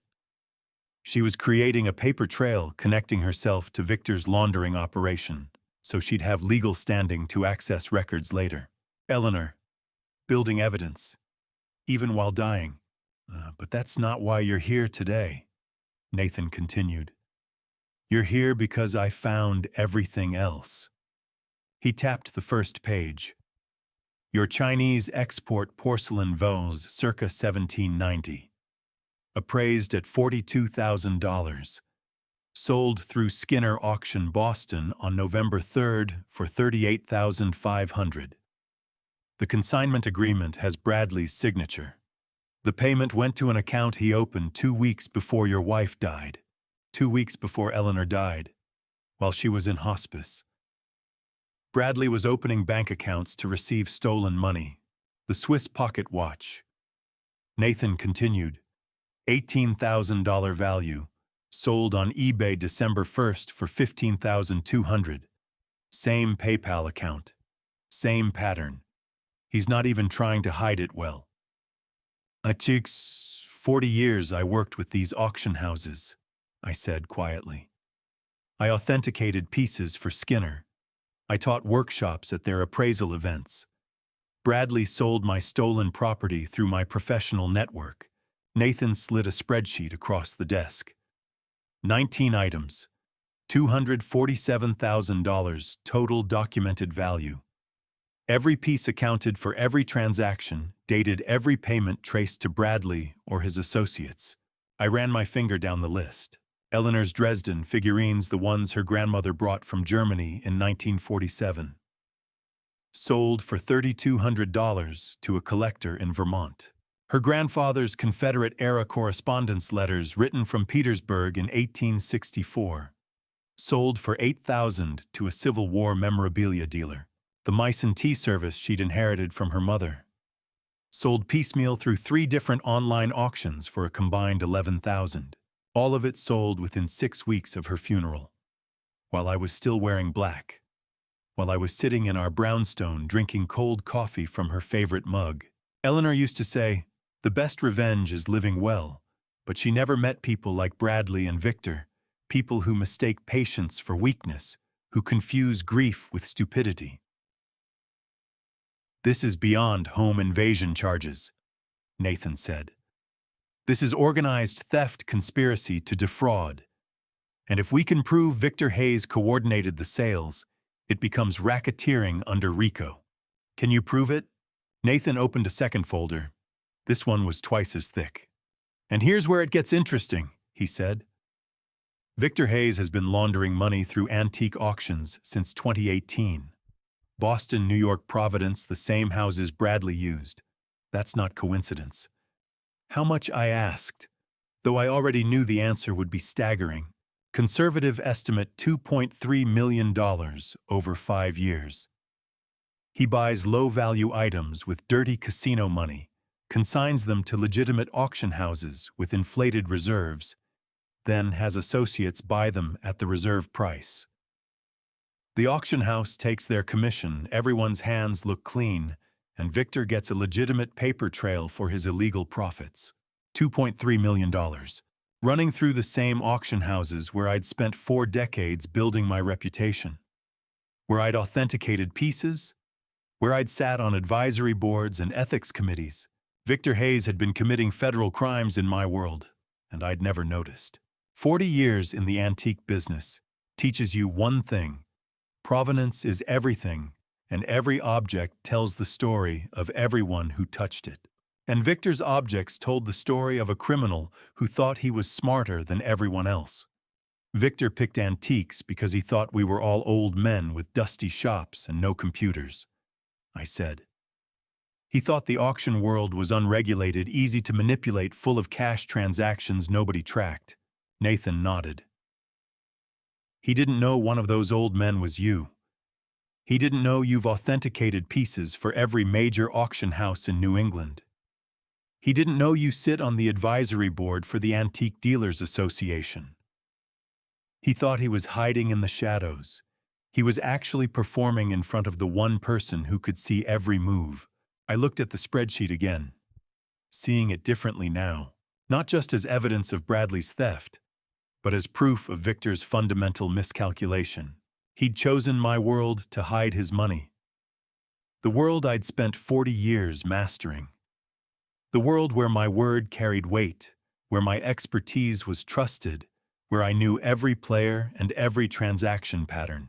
Victor's tactical advantage using antiques to launder money had become his fatal weakness, because he'd chosen to commit his crimes in the one domain where his victim was the acknowledged master. Victor chose my world to hide his money, I said quietly. His only mistake, and it will be his last. Nathan closed both folders and pulled out a third unmarked envelope. But there's one more thing, he said. The April 2019 photograph, the one with your wife in the background. I had the image forensically enhanced. She wasn't just standing there, Mr. Pendleton. She was holding something. And when I cross-referenced it with Victor's auction records, I found a transaction that changes everything. Eleanor's presence in the 2019 photograph was not accidental. She was actively involved in Victor's world years before her death, and the evidence suggests a purpose Arthur never suspected. The third envelope contained a transaction record from April 2019. Eleanor Pendleton, purchasing a $127,000 Qing Dynasty jade pendant at the exact New York auction house where Victor Hayes had laundered money 3 weeks earlier. Nathan pointed to the forensically enhanced photograph. She's holding the Christie's New York catalog from April 2019, open to lot 247, a Qing Dynasty jade pendant. Your wife paid $127,000 for a piece appraised at $85,000. 3 weeks earlier, Victor Hayes sold a Tang Dynasty bowl at the same auction for triple its value. Why would Eleanor overpay? I asked, though I already knew the answer before I finished asking. Because she was smart, Nathan said. One transaction makes her a buyer in the same auction where Victor laundered money. It creates a legal connection, establishes her presence in his world, gives her standing to access auction records. She was building a case against Victor in 2019, 4 years before you knew his name. 4 years! Eleanor had been investigating Victor Hayes since 2019. While I sat in Boston reading auction catalogs and attending committee meetings, my dying wife was conducting surveillance on organized crime. "I need to go to Miami," I said. "Why, because if Eleanor was building a case, she left more evidence, and Dinah Russell will know where." I flew to Miami the next morning. Dinah answered the door before I knocked, like she'd been waiting. "Mr. Pendleton, you found something. Eleanor's jade pendant purchase. April 2019. Did she tell you about it?" Dinah nodded slowly. "She said it was insurance. That if anything happened to her, you'd need proof she was investigating them, not helping them. Come inside." She led me to Eleanor's bedroom and opened the closet. Behind a stack of folded linens sat a silver laptop, old, outdated, the kind Eleanor should have thrown away years ago. "Candace took Eleanor's new MacBook after the funeral," Dinah said. "She thought she got everything. But Eleanor never threw away electronics. This one's from 2015. Still plugged in. Still syncing to her email account." I opened the laptop. The screen flickered to life, password already saved. I searched for Candace's name. 47 emails, spanning 2019 to 2023. The most recent was dated 3 weeks before Eleanor died. Subject line, Miami Property Timeline. I opened it. Candace to Bradley, February 2023. "We need to pressure the old man before Christmas. Victor says the antique plan is ready. Eleanor will never tell him about the house if we move fast enough. She thought Eleanor was the weak link. 43 years of marriage, and I thought I knew every corner of Eleanor's mind. But grief is discovering your wife was a master strategist, and you were too comfortable to see it."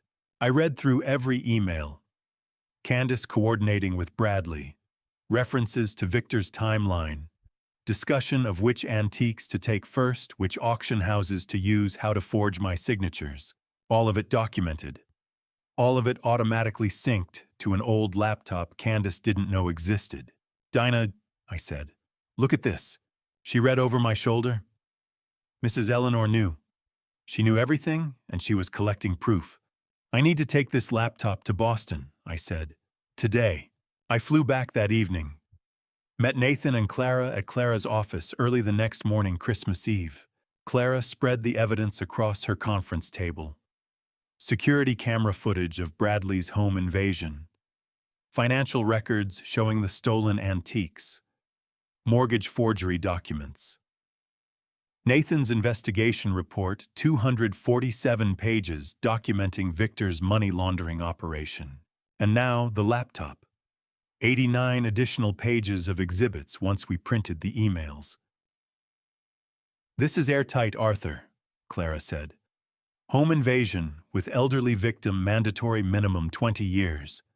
Grand larceny over $250,000, 15 years. Conspiracy to defraud 10 years. And that's just Bradley. Victor's money laundering brings federal RICO charges. Candace faces conspiracy and fraud. And Eleanor knew," I said. My voice cracked. She knew about Victor in 2019, knew about Candace's plan in February, and she built a case file that would survive her death. She prepared for everything.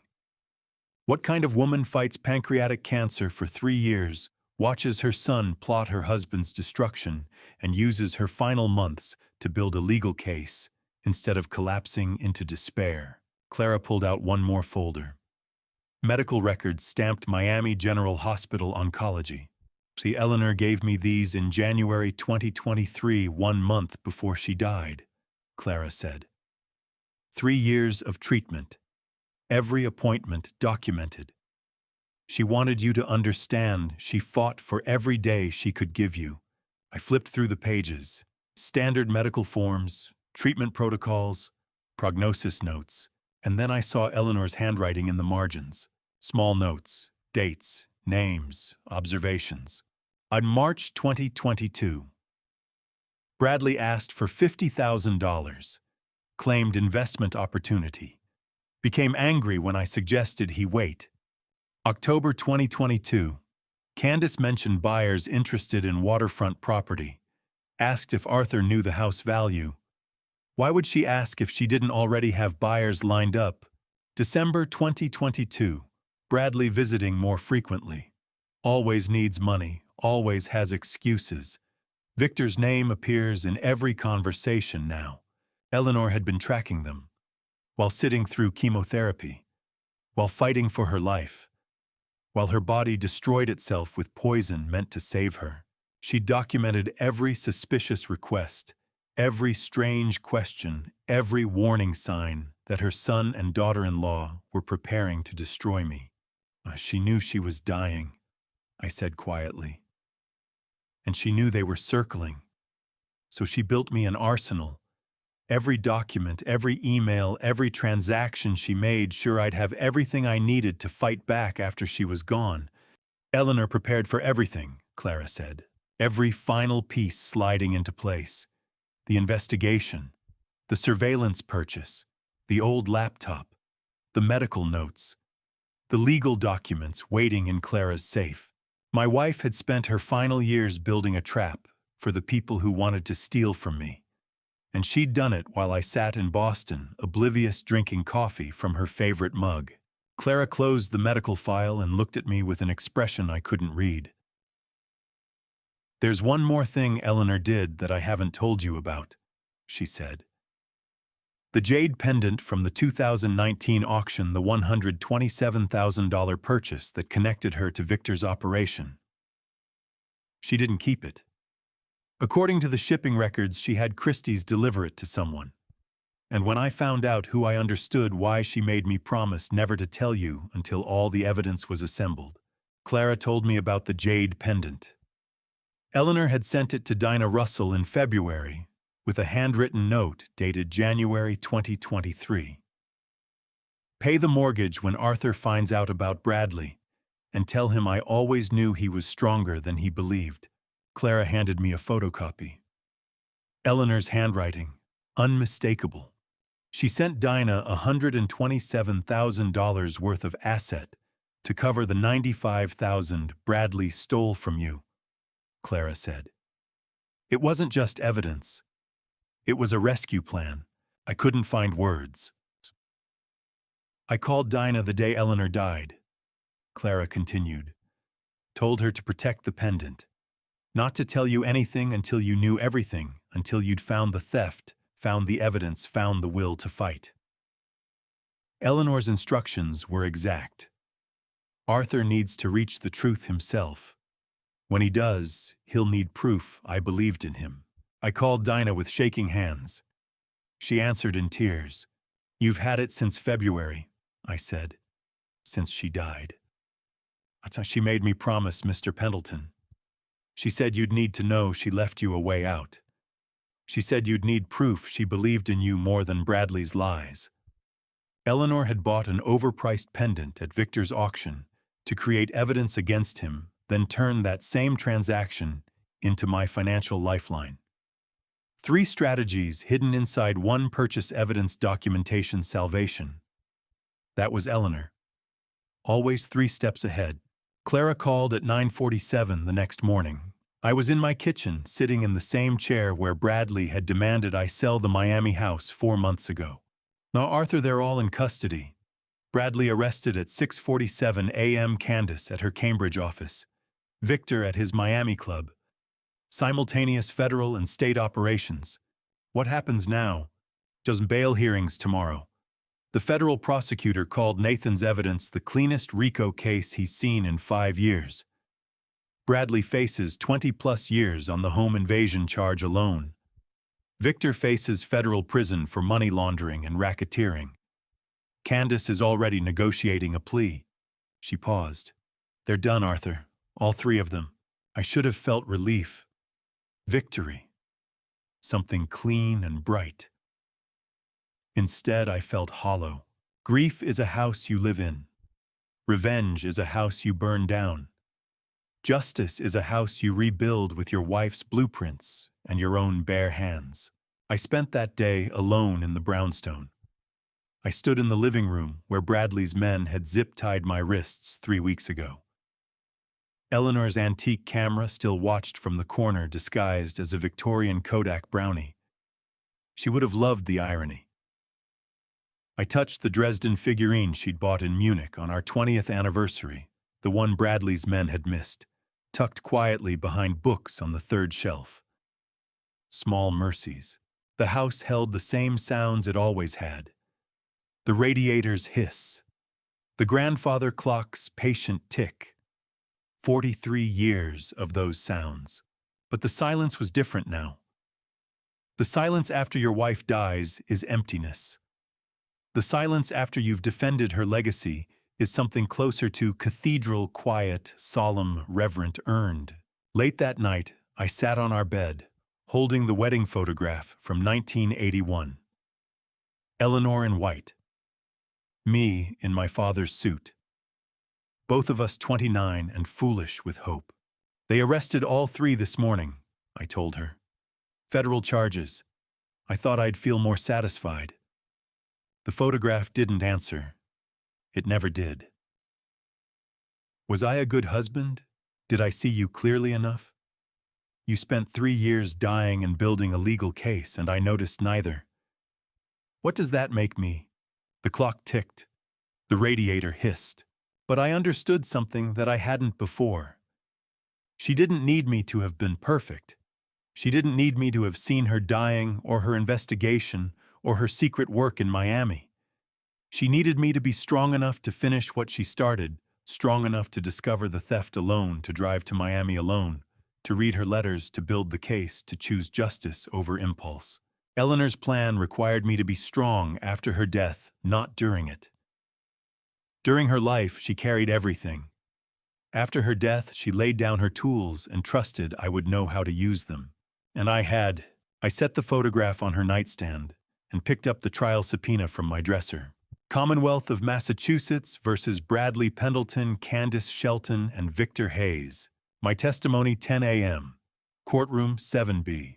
Tomorrow I would face my son for the first time since the arrests. 45 years of fatherhood compressed into a witness stand.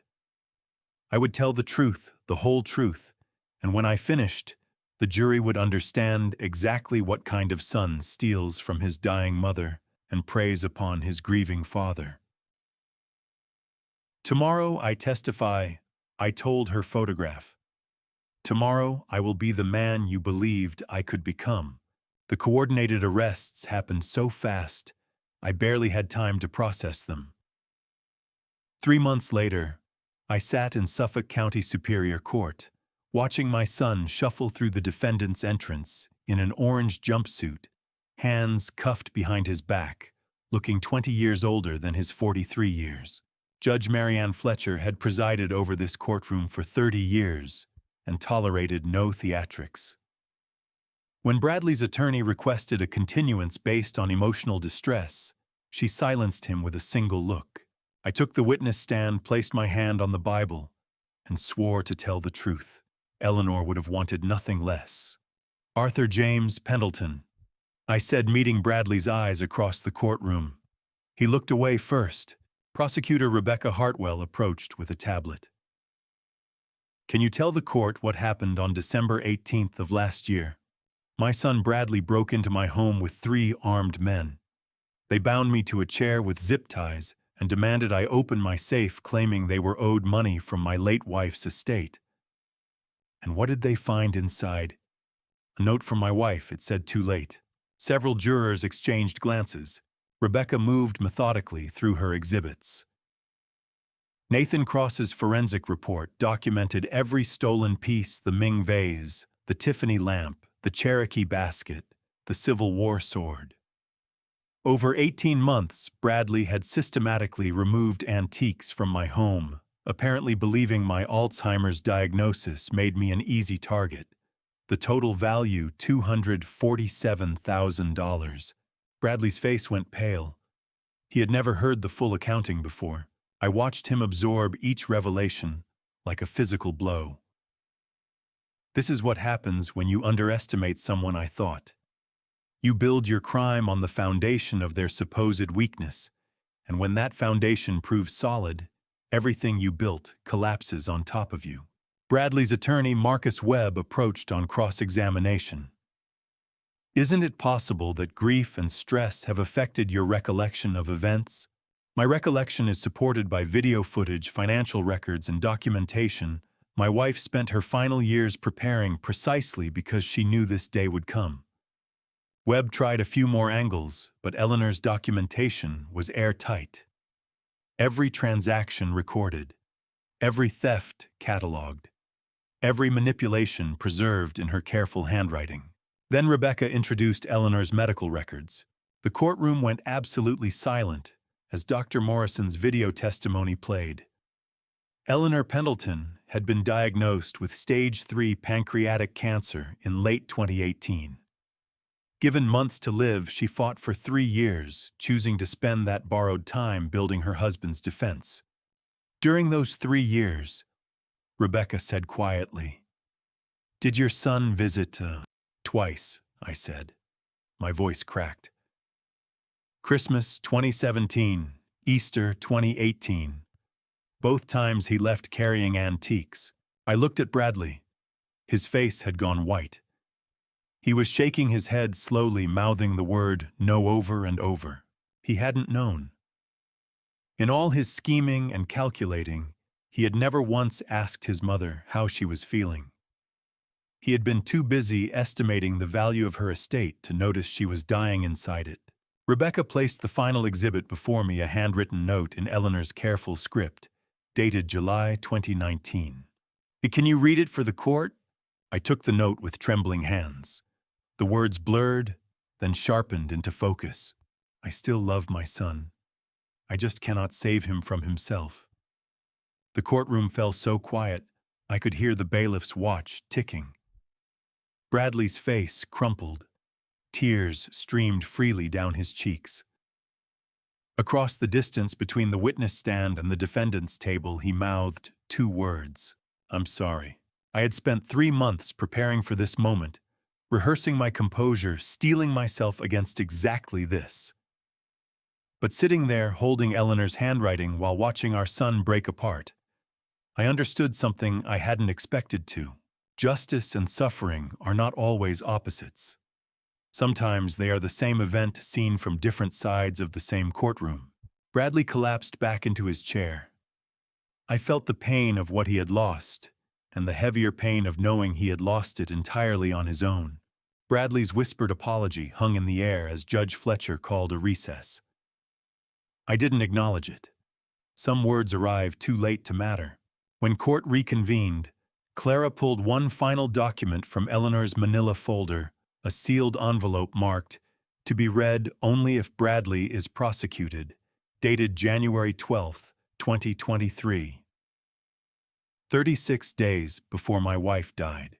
Your Honor, Eleanor Pendleton left instructions that this letter be read aloud only under these exact circumstances. Judge Fletcher nodded. "Proceed." Clara's voice wavered as she read. "If the day comes when Bradley chooses greed over conscience, and I pray to God it never does, let the law teach him what his parents could not. Not out of anger, not revenge. Because some lessons can only be learned through consequences his parents were too weak to enforce." The courtroom sat absolutely still. Eleanor's words carried more weight than any prosecutor's closing argument ever could, Clara continued. "Arthur will feel torn between justice and fatherhood. Tell him I give him permission to choose justice. Tell him our son became the man he chose to become, not the man we failed to make him. Tell him I'm sorry I couldn't be stronger while I was alive. I sat motionless while my dead wife spoke across time, giving me permission to let our son face what he'd brought entirely upon himself." The letter ended. "To my son, I loved you every day of your life. I love you still. But love without boundaries isn't love. It's enabling. Your father is doing what I should have done years ago. Forgive him for being stronger than I was." Then Bradley broke protocol. He stood abruptly, his lawyer grabbing his sleeve, his voice cracking open across the courtroom. "Dad, I'm sorry. I didn't know Mom was sick. Victor told me you had too much money. Candace said the house was wasted on someone who never visited. I was wrong. I'm so sorry." Judge Fletcher let him speak. Tears streamed down Bradley's face. "I know I stole from you. I know I hurt you. But I'm still your son. Doesn't 45 years mean anything?" The courtroom waited. He stood there in his orange jumpsuit looking like the 7-year-old who used to bring me his broken toys to fix. Except I couldn't fix this. And more importantly, I wouldn't. I stood slowly. "Bradley, you were right about one thing. I am old-fashioned. Old-fashioned men believe those who break the law must answer to it. They don't make excuses for their crimes." My voice was calm. No anger. No grief. Just the truth Eleanor had understood before I did. "You asked if 45 years means anything. It meant I changed your diapers, taught you to read, paid for your college, and believed you were a good man. You destroyed those 45 years yourself when you stole $247,000 from your grieving father and mortgaged his home for gambling money." Bradley's face crumpled. I wasn't finished. "And Bradley, you don't get to call Eleanor your mother anymore. You lost that right when you stole from her husband while she lay dying of cancer 1,200 miles away." I turned and sat down. Nothing more needed saying. 2 days later, Judge Fletcher pronounced sentences. Bradley received 20 years with no possibility of parole. Victor Lawrence Hayes received 15 years federal prison plus complete forfeiture of $3.7 million in assets. Candace Marie Shelton received 5 years probation and full forfeiture for victim restitution. The gavel struck once final as a coffin lid closing. I felt nothing. No satisfaction, no grief, no anger. Only the empty certainty of having completed something Eleanor had started long before I understood it was necessary. She would have wept seeing Bradley sentenced, but she would have understood. She wrote the letter that gave me permission to let it happen. Outside, December cold bit through my coat. Clara walked beside me, her breath misting in the air. She stopped on the courthouse steps. "Arthur, there's one more thing Eleanor left for you. Not evidence, something personal. She made me promise to give it to you only after everything was truly over." Clara met my eyes steadily. "It's waiting at my office." 3 weeks after the sentencing, I sat in Clara's Miami office watching an old television flicker to life. Eleanor's face filled the screen, thinner than I remembered, but smiling. The date stamp read February 10th, 2023. 8 days before she died. "Arthur, if you're watching this, it means Bradley chose greed and you chose justice. Now you're sitting there wondering if you did the right thing." She paused, gathering herself. "You did. I'm proud of you." My throat closed. Clara quietly left the room. Eleanor continued. "The Miami house is my hope that you'll build something new in the city where I was happiest. Dinah needs you not for money, but for the steady presence you've always been. Her children need a grandfather who teaches patience. And Arthur, you need a family that chooses you, not one bound by blood and resentment. Don't return to Boston and die alone in that brownstone surrounded by antiques and memories. Stay. Teach Silas about restoration. Teach Isabella about provenance. Let people love you who actually know how. That's not betraying our marriage. That's honoring everything I always wanted for you." The screen went dark. I sat staring at my own reflection, a 72-year-old man who had just been given permission to live rather than merely survive.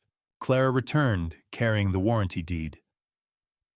Dinah waited outside with Silas and Isabella, unaware of what was coming. I signed with Eleanor's fountain pen, mother of pearl inlay, her grandmother's legacy, the same pen I had used on our marriage certificate 43 years earlier. "The house is yours, Dinah," I said when Clara brought her in. "Eleanor wanted you to have it free and clear. Worth $450,000. You'll never pay rent again." Dinah's tears came immediately. "Arthur, we can't accept this. This is your security. Eleanor bought this house for you while she was dying," I said. "She knew you'd honor her legacy better than I could." Silas, 23. Searching for the right words, managed, "Grandma Ellie talked about you every day. She said you were the strongest man she knew, even though you didn't know it yet." Isabella simply hugged me. I couldn't remember the last time Bradley had done that. 2 weeks later, I sold the Beacon Hill brownstone for $780,000. Enough to settle the fraudulent mortgage, cover legal fees, and fund a quiet retirement. I packed 43 years into 17 boxes and didn't cry once. That house was where two people stopped recognizing each other. I didn't miss it. The Miami workshop was nothing impressive. 800 square feet, concrete floor, pegboard walls, a workbench built from reclaimed lumber. The sign above the door read, "Pendleton Restoration," hand-carved letters I'd spent 3 days perfecting. Silas held the ladder while I drilled the mounting holes. "What are we restoring first?" he asked. "Me probably, then furniture." He laughed. I wasn't joking. The work was quiet and meaningful. I taught Silas about wood grain joinery and why patience matters more than skill when working with 300-year-old mahogany. Isabella came by after classes to learn provenance research. "Did Grandma Ellie teach you to restore antiques?" she asked one afternoon. I thought about Eleanor's hands guiding mine in 1982, teaching me patience I didn't naturally possess. "No," I told her. "She taught me what's worth fixing. Broken trust can't be restored no matter how skilled you are." My first full week ended with a quiet morning on the porch. Dinah knocked at 6:47 a.m., the same time Eleanor used to wake me in Boston, and handed me coffee without a word. Strong, no sugar, splash of cream. Exactly right. After 10 minutes of shared silence, she said, "Eleanor told me you were the kind of man who'd do the right thing even when it destroyed you. She worried you'd win the case and lose yourself." "Did I lose myself?" I asked. Dinah shook her head. "No. You lost the version of yourself that was killing you. Family isn't those who share your name. It's people who know how you take your coffee and bring it at 6:47 a.m., because they know you're already awake, people who choose you every day instead of being obligated by blood." Eleanor couldn't stay. But she left behind people who know how to love. That is the legacy that matters. And to you listening to my story, remember this: family justice isn't about revenge. It's about holding the people you love accountable when they've lost their way. Looking back, I see now that I enabled Bradley for years. I made excuses when Eleanor raised concerns. I told myself that love meant never saying no, never drawing boundaries, never letting consequences teach what words couldn't. Don't make my mistake. Real love isn't protecting someone from the truth. It's standing firm, even when standing firm breaks your heart. What I learned through this journey of family justice is that sometimes the hardest thing a parent can do is step back and let the law handle what love couldn't. These dad's revenge stories you hear aren't about anger. They're about protecting yourself when protection becomes survival. I believe God put Eleanor in my path to see what I couldn't document, what I denied, and leave me a roadmap when I was too grief-stricken to find my own way. True family justice means honoring the person who loved you enough to prepare you for the truth. If this story resonated with you, I'd love to hear your thoughts in the comments below. Have you ever faced a moment where family justice required you to choose accountability over comfort? Please share this with someone who might need to hear it. And if you haven't already, subscribe to Wise Revenge for more dad's revenge stories about real choices and real consequences. Thank you for staying until the very end. Your time means everything to me. A final note: certain details in this story have been fictionalized for privacy and storytelling purposes. What's real is the lesson, and I hope it stays with you.